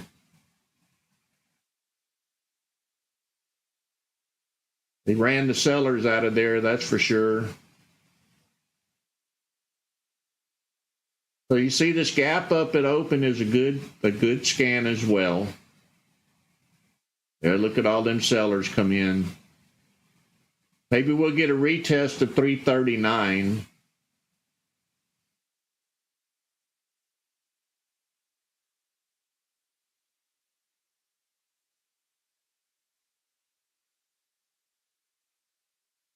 We have a prior resistance level at 362.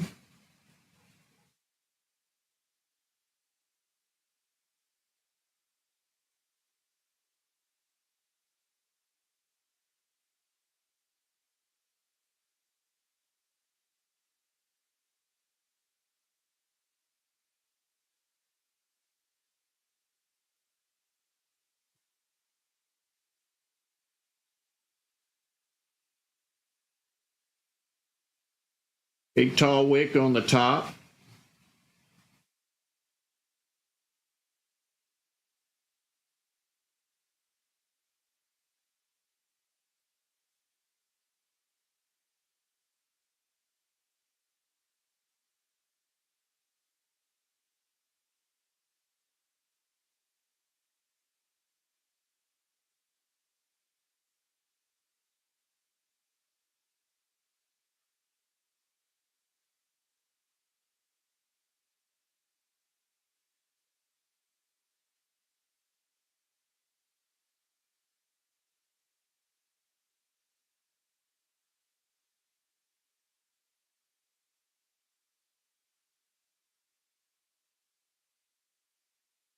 Need this red candle to close to see if we get a bounce.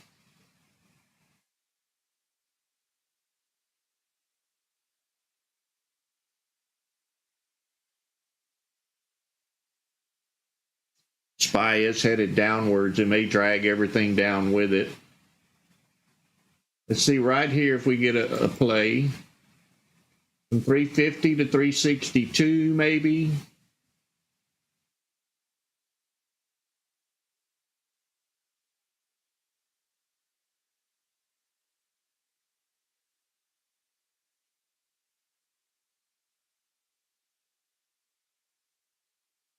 Doesn't look too promising.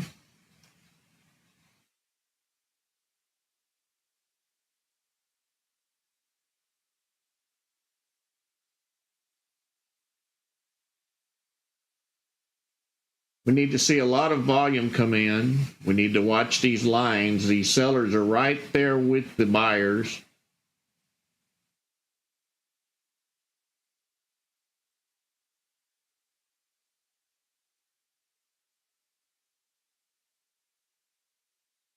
That one's going to be a failure.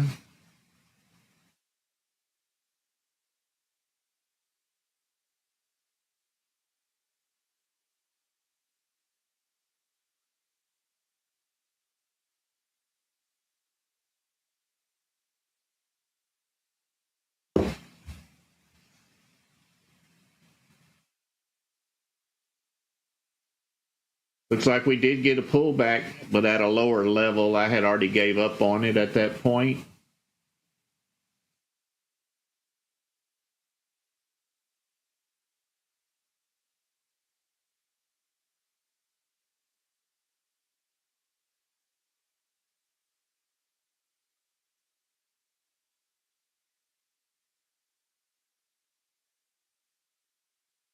SPY is definitely falling. Got to be careful when the SPY is falling. It may pull everything down with it.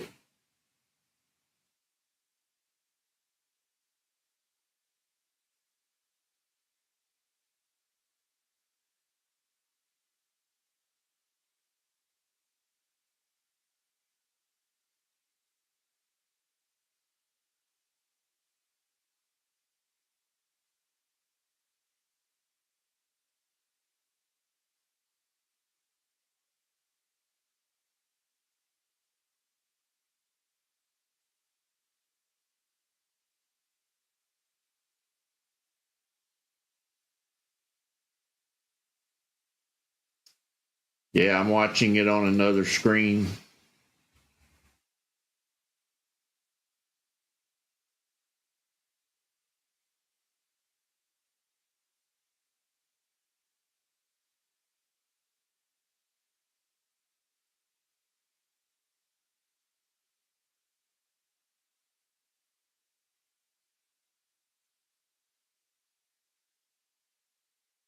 Not my kind of play. Need something with a higher price.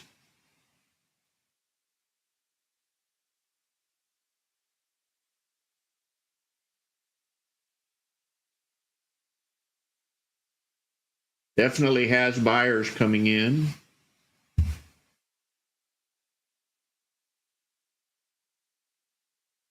I would not buy up here in this range.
Looks like we lost all volume on this one here.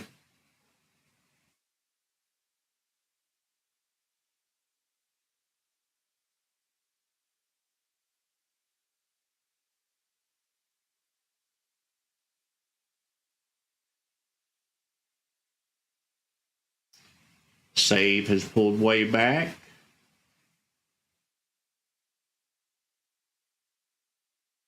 Mara making a bounce.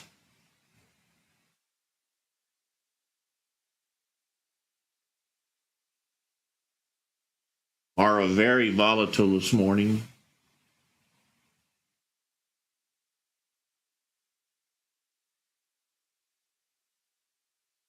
The mark out pre-market high. That's the level it needs to break.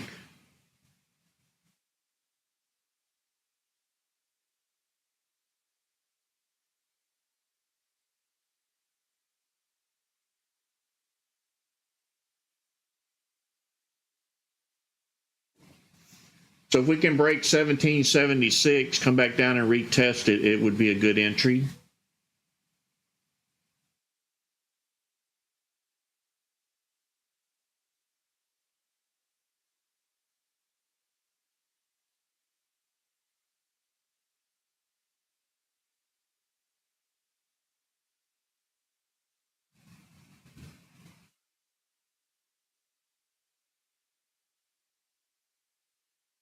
Yeah, Mara's all over the place.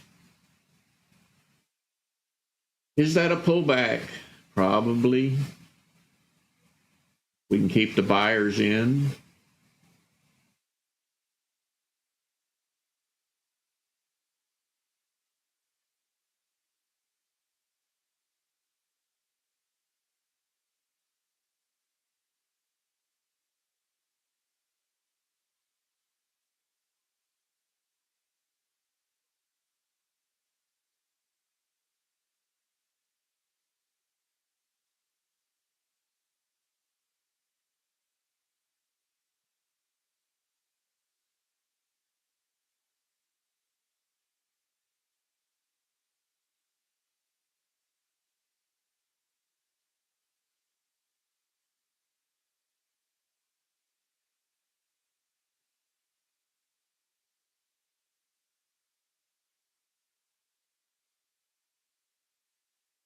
PTPI was a mover in pre-market. Seems to be holding this price level.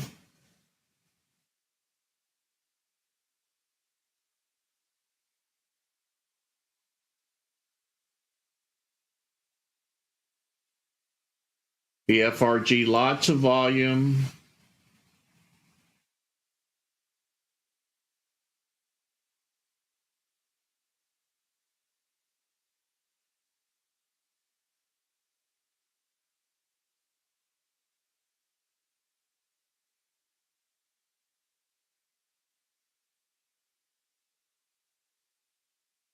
Yeah, in my case, they're white arrows. You don't know. I have vision problems. I have to adjust it to what works for me each every day. That's a sell-off. SPY is dropping down. We are at a resistance level. Let's see if it holds.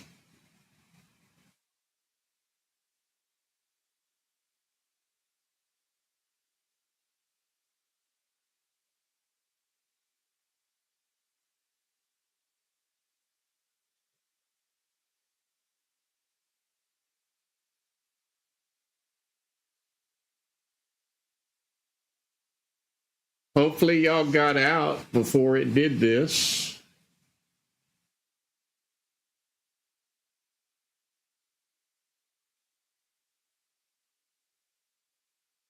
So here's that RVOL scan I mentioned earlier. These are stocks with a relative volume greater than 5. You see BFRGs right up here at the top.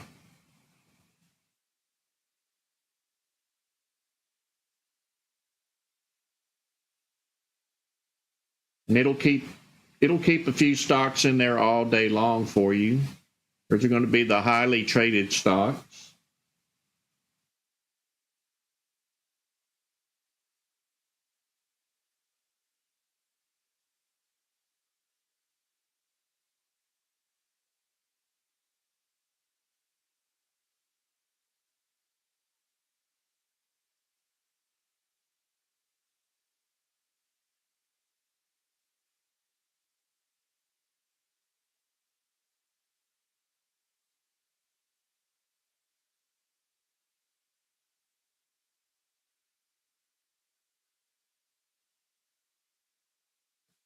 SPY is still going down.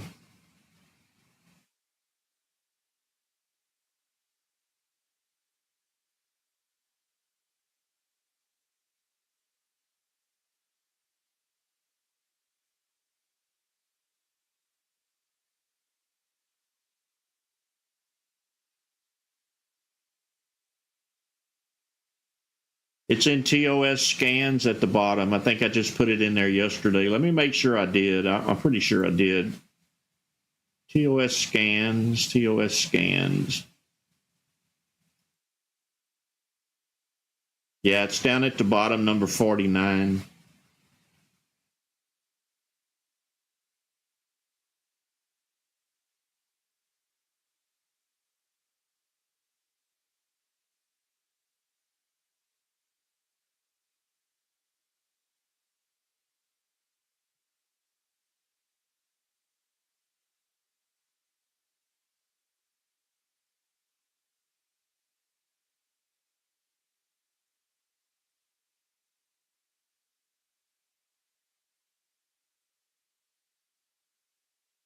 Roma's doing the halt thing this morning. Halted up, halted down.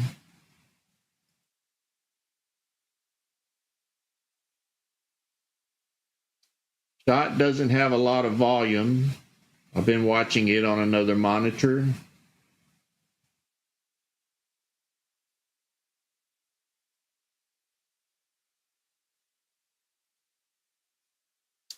Mara's still having problems getting its second wind.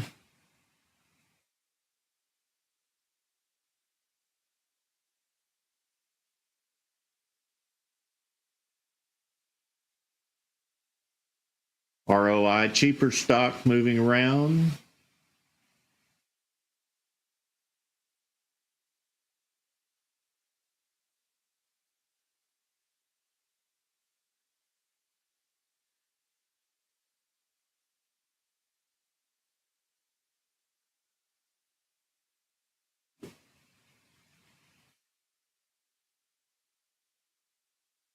No volume on that one.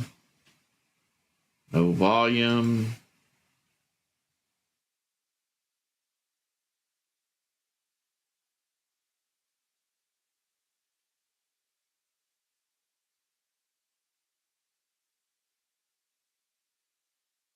BFRG could be a bounce play here after that big red candle. Don't think I would risk it till it broke back up here and retested.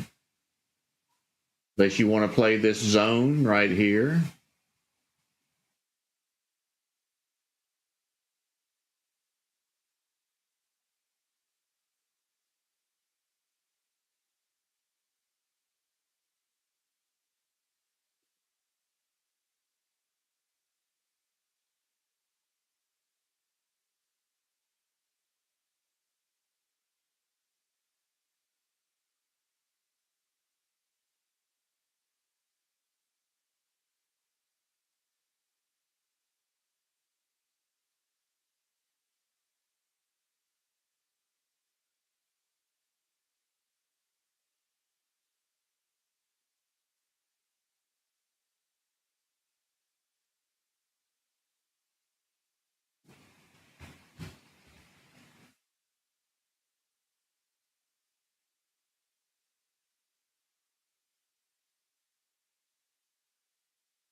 It's trying, but it's finding a lot of resistance up at this level.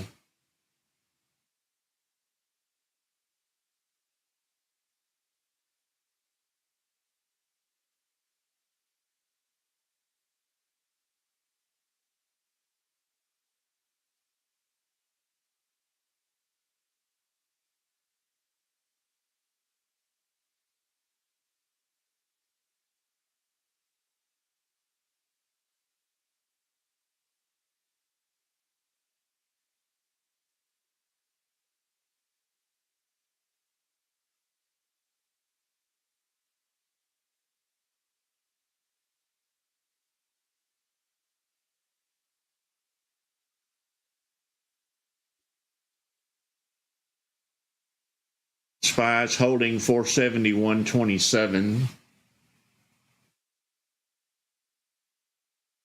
Still trying to move downward.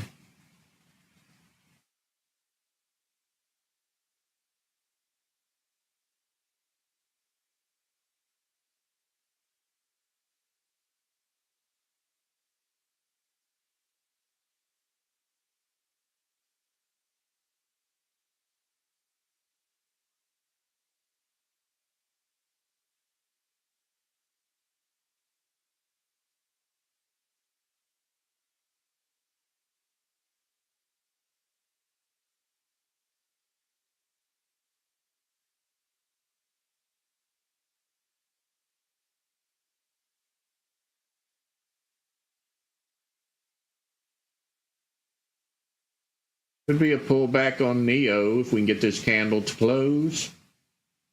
I don't ever play Neo. I don't think there's enough money in it to spend money on it. Always makes small moves.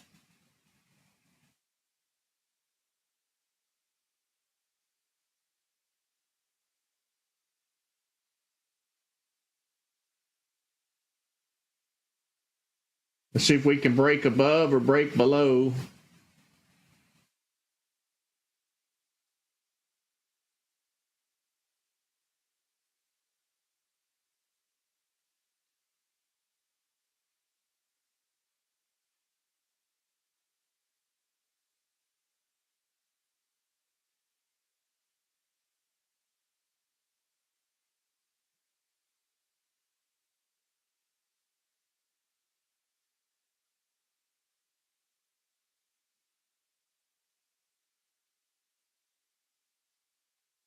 Neo paying out a little bit of money. We may retest 637. So only 7 cents between those lines. That's why I never play it.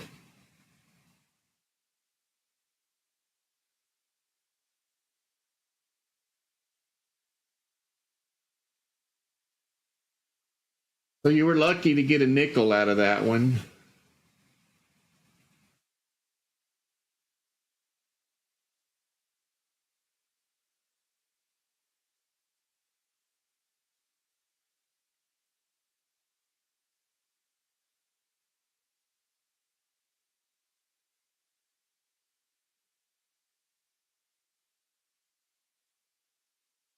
PFRG, 20 million shares traded, but going nowhere.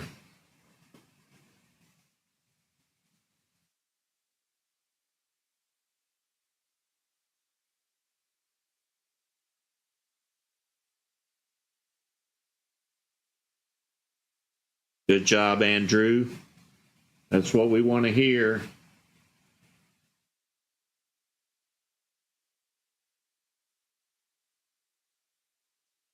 PFRG going up to test 350. Don't like dominator lines on it. The sellers are right up there waiting.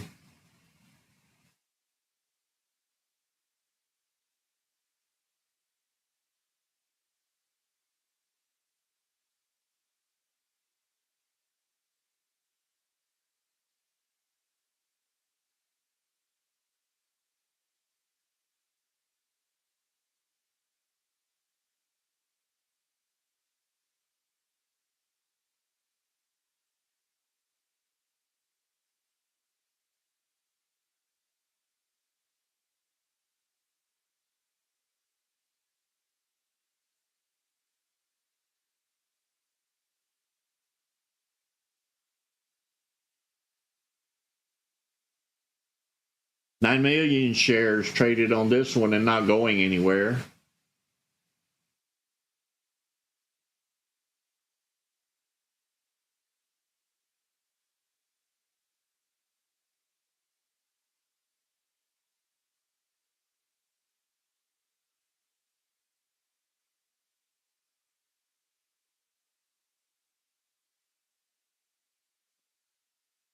LQR, nice run up on this one.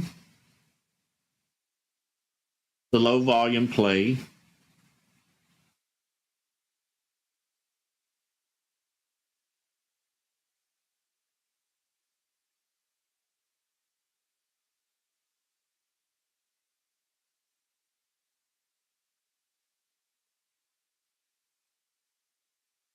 This one's pretty strong with the buyers. It may run a little bit more.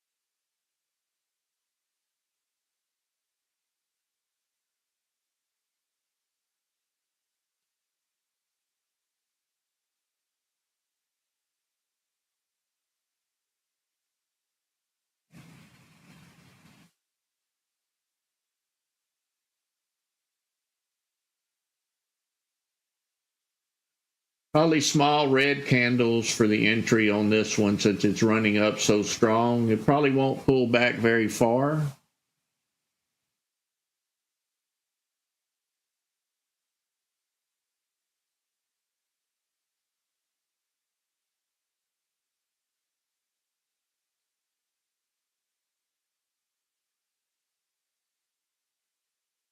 Looks like the volume died.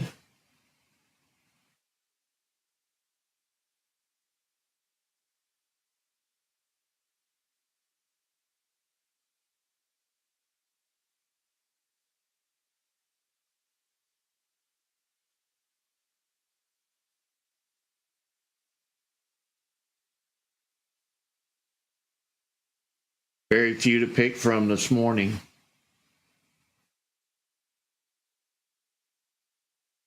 Looks like Mara is going to hit the bottom down there. That one's still just floating to the right. Shot, not doing much of anything either.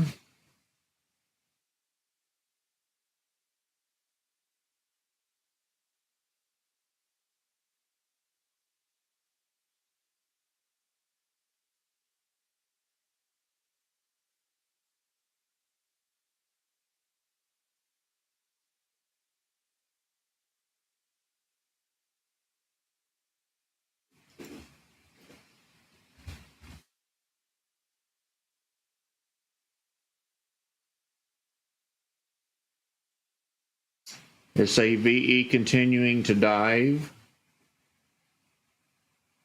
The SPY continuing to pull back slightly.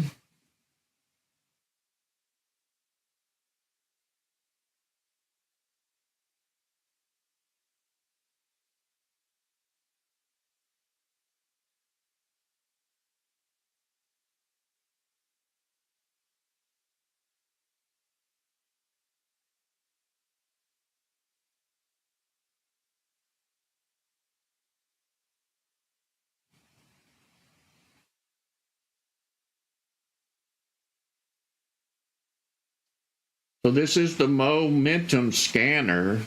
It's not nothing to do with this indicator. Well, it kind of does. It has some of this code in it, but it's the Momo scan. It also has a nice list. You can see the momentum numbers are pretty high on it. And of course, that's probably a buyout or a stock split.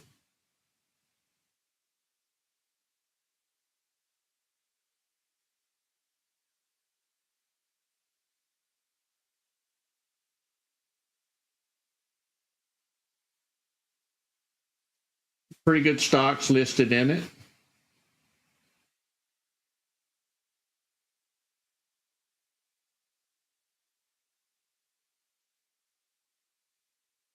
You'll end up like me. You'll find out that we have really good scans and you're going to need multiple monitors. I'm sorry I did that to you, but that's the way it is.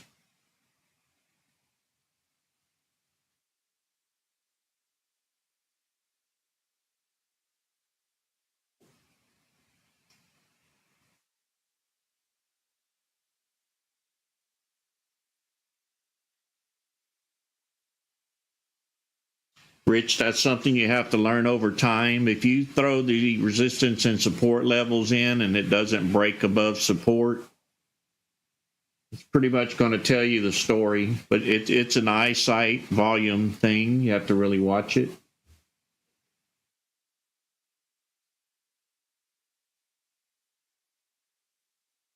Good job, Robert C. The old Donald Trump acquisition stock. That's what you call putting the news with a trade, right? You knew he won the Iowa caucus, so you watch his acquisition stock and play it.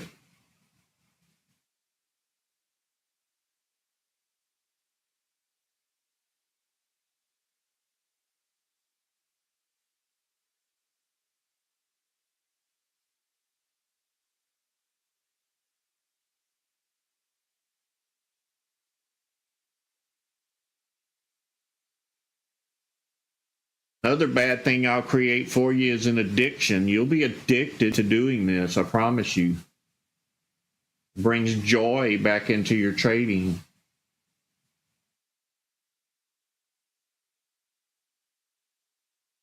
You're actually dissecting them instead of guessing. That's the best part about it.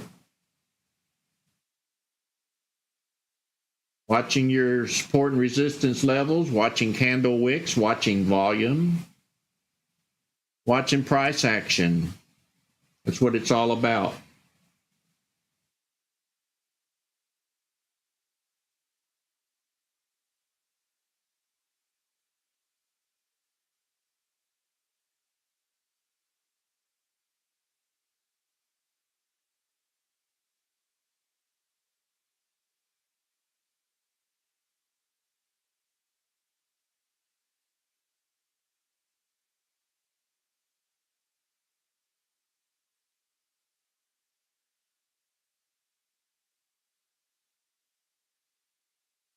Well, it's kind of good you get addicted to making money. That's a good thing. It's not a bad thing. When I can remove some of the fear, it becomes easier again.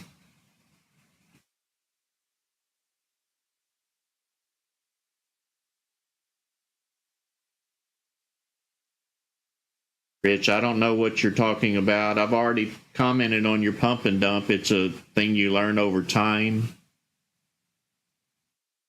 You put your support and resistance levels up there and it won't get above your support level and keeps dropping. It's probably a pump and dump. And the meaning of that, if you don't know, is a bunch of buyers get together and they drive one up to get out of it. And when you get in it, they get out.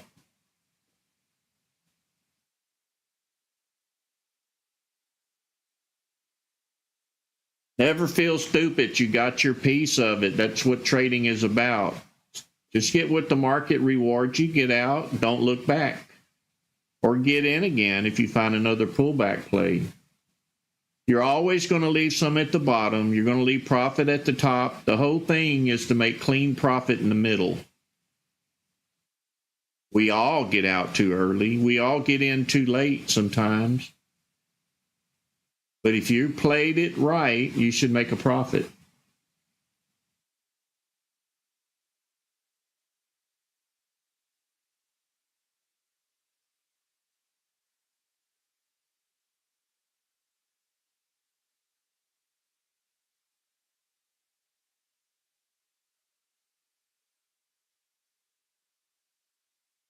It's not about nailing the bottoms and nailing the tops. It's about making money.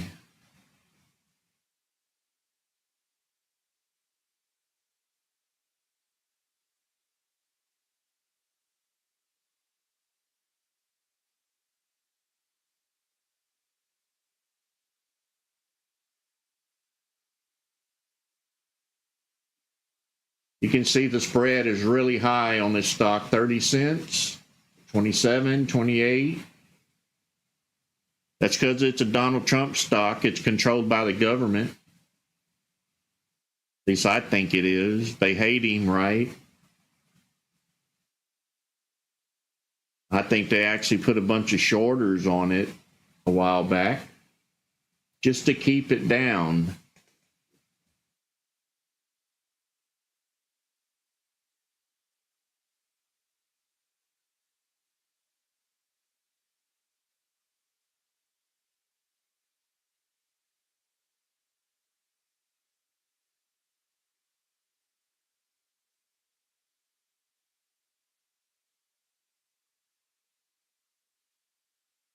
Looks like we may get a pullback on DWAC. I like the spread between these two dominator lines. I'm not liking the volume. The volume is not really flowing like I said it needed to flow. We need lots of people here, not just a few every now and then. So in my opinion, this is not a good stock play.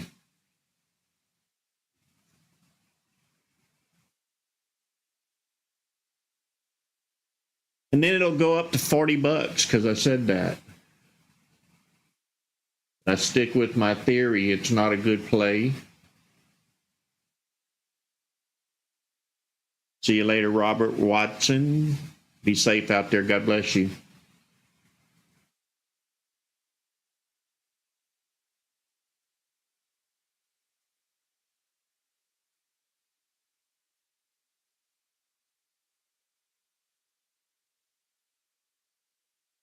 And don't ever think you can click the mouse between the low spread and the high spread, because the minute you click it, it's high. You'll never be able to catch it at the right moment.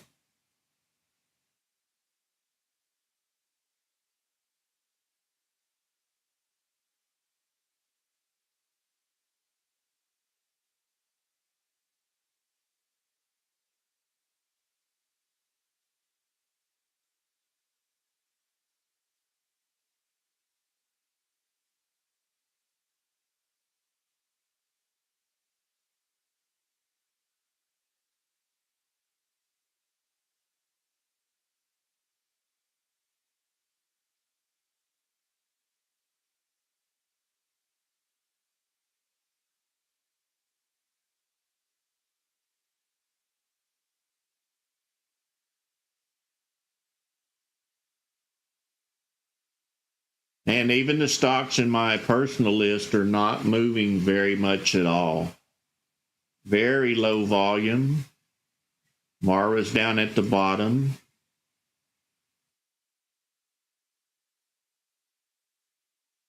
Bottomed out. We did get a pullback on here under low volume.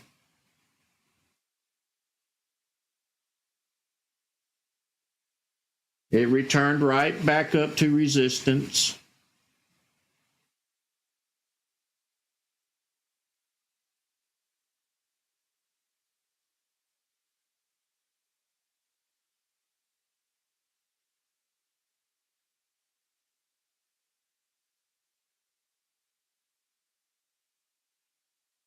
It does, KC.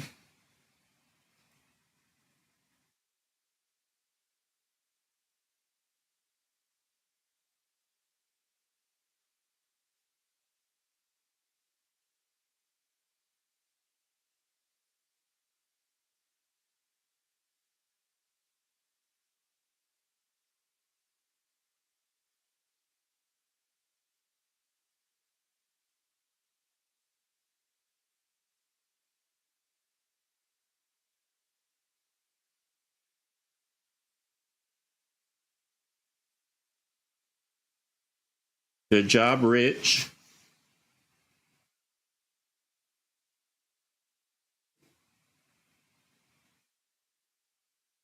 I do have some beginning traders that within a couple weeks, they were already clicking the mouse. I had to kind of slow them down.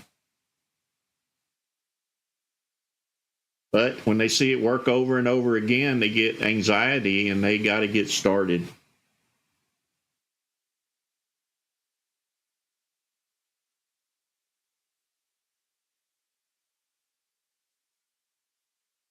Low profile, the best thing to do is join Discord and go over to current setup and load those files. And that's the files you see on my screen right now. And then come here every morning and just play the same tools, the same strategy over and over again.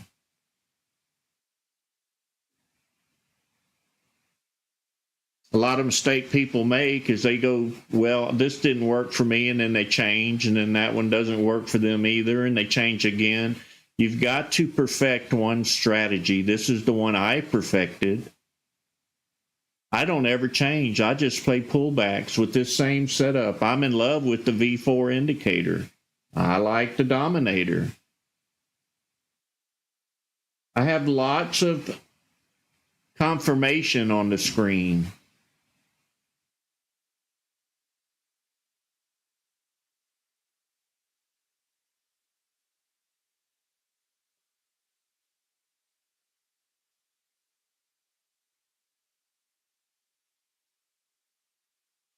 I mean, with the traditional volume bars, even if they did change like this, and this is not the traditional volume bars, this is actually,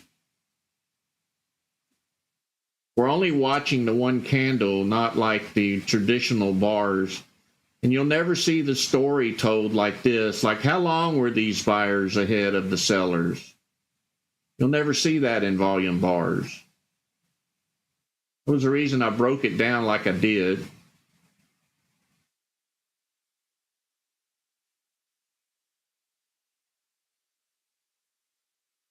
This is the V4 pullback indicator. It's number 1 in current setup. And you'll get all these labels up here. When you load V4, you get all of these labels: the bid ask, the spread, and the bullish and the bearish. Step 2 gives you this label that has the buyers and the sellers over here. Step 3, I believe, gives you this dominator here. Step 4, the volume spike. And step 5, the Momo. And step 6 is if you want to also add dominator master.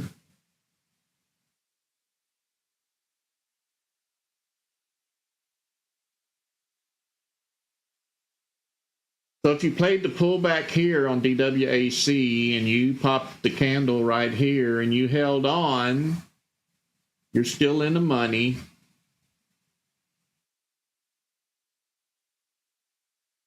What you have to learn is to how to hold on if it doesn't come back down to your entry price. You have to learn to hold on just a little bit to see if it's going to continue down or continue running up. This one's continuing to run up. So patience is key. Don't freak out if you have a red candle and you're in profit even just a little bit. Hang on to it until you become a little bit negative, then get out if you don't trust it.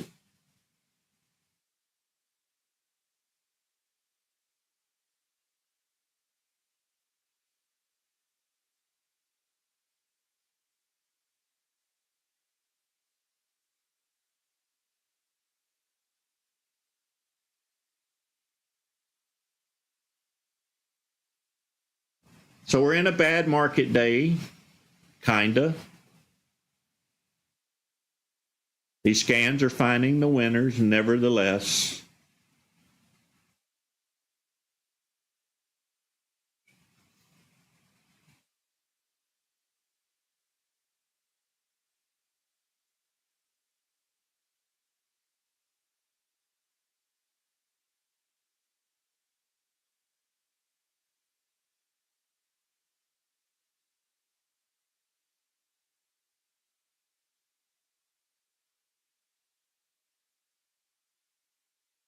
I would not have bought save at this level.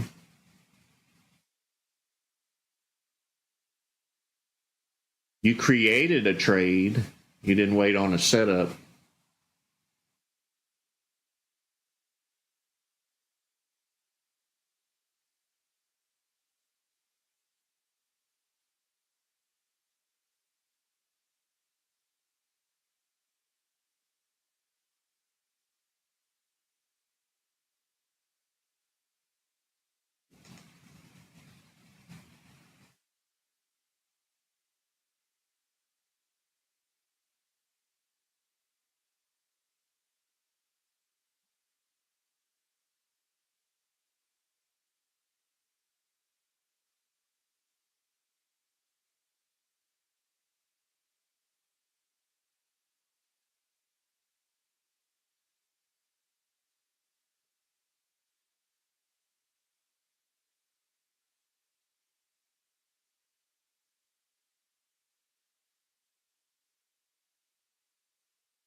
I do remember that, Robert C.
BFRG still struggling to get over that 362 level and hold it.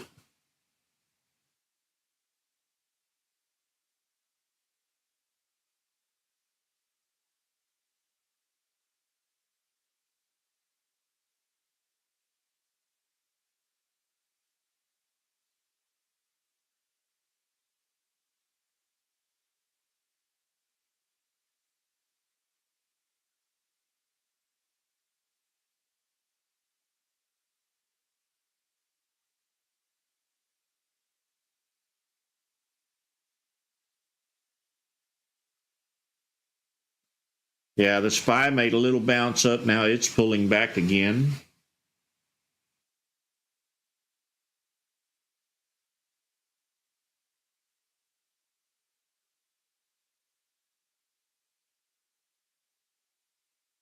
Let's see if DWAC can use 2442 as support.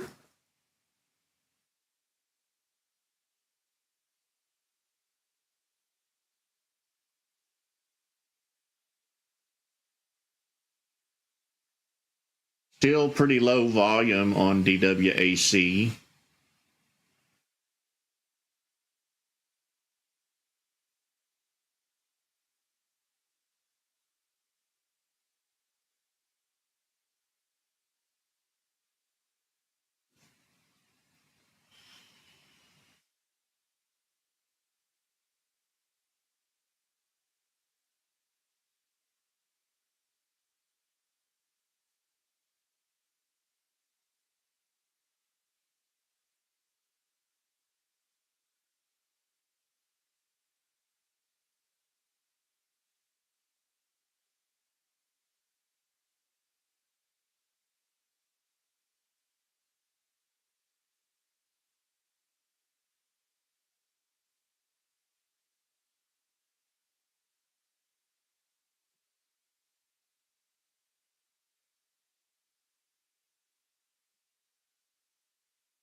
Save is still down there at the bottom.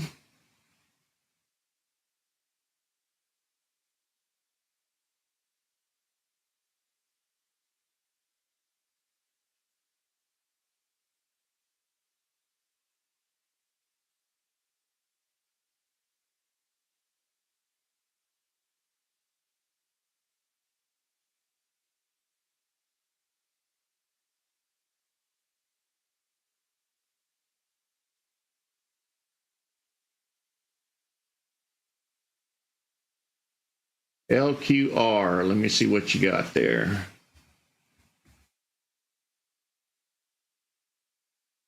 Nice run up. See if we get a pullback play on it.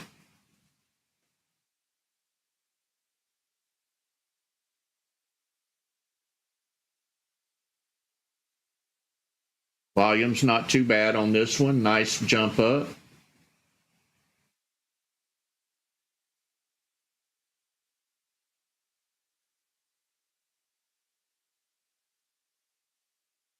Still climbing. A lot of buyers coming in. Dominator lines look good. The volume is spiking. You can see the tall bars here.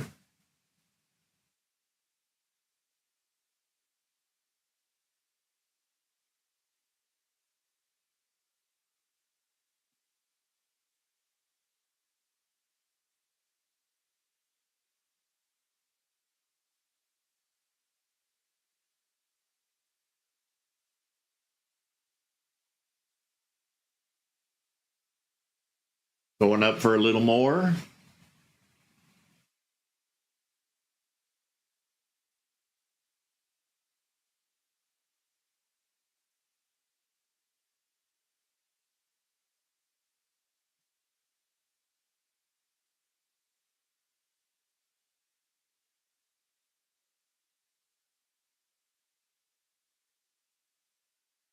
Looks like we got sellers in this area here. So we'll have to plan an entry down lower for the bounce back up.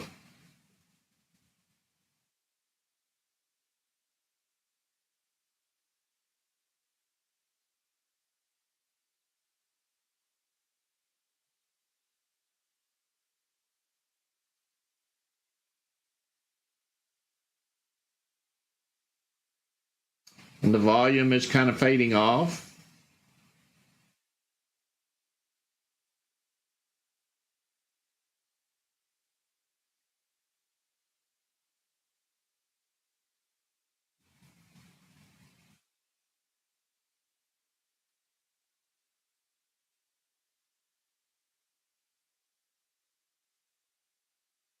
Need this candle to pull back to about this area.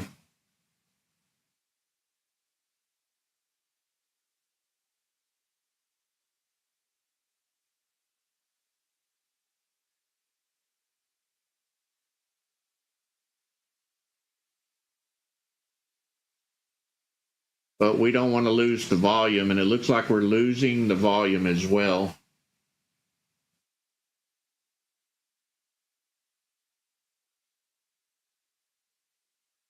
Watching the buyers come in right here on Dominator.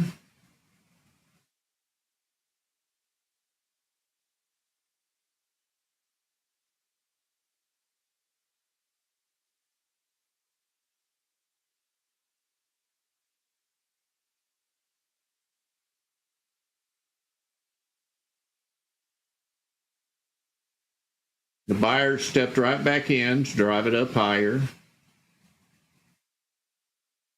So minor pullback. Would have been hard to call that one. Remember, we have sellers up here.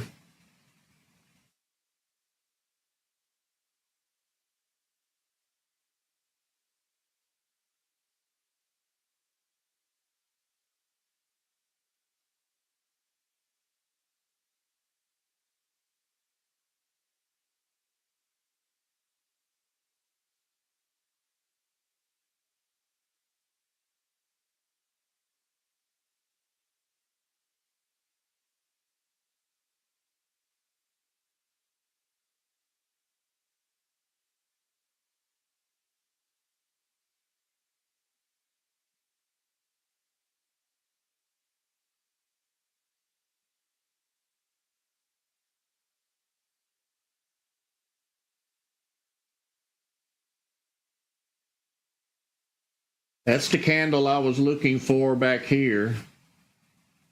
So it's got weakness. It's probably not going to be a good play on this pullback.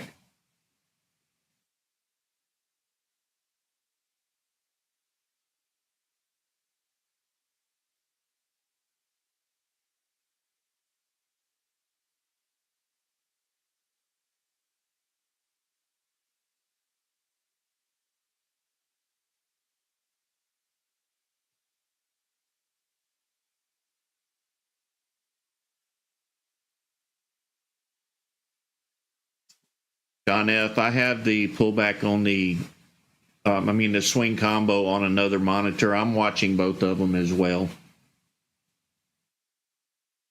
I like clean charts. I don't like to put a bunch of stuff on my charts. I watch the indicators, but on my trading screen, there are no indicators. But I watch the indicators on other monitors to see what they're doing, just so I can have a little confirmation.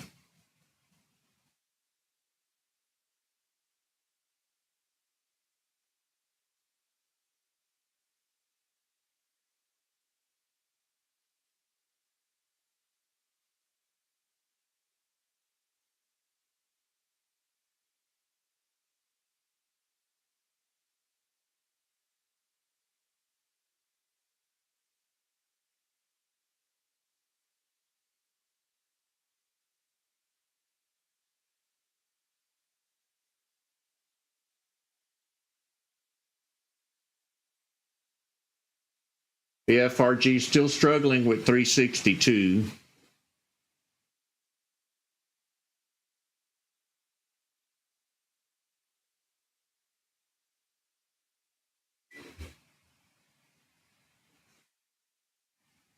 That was a spammer call.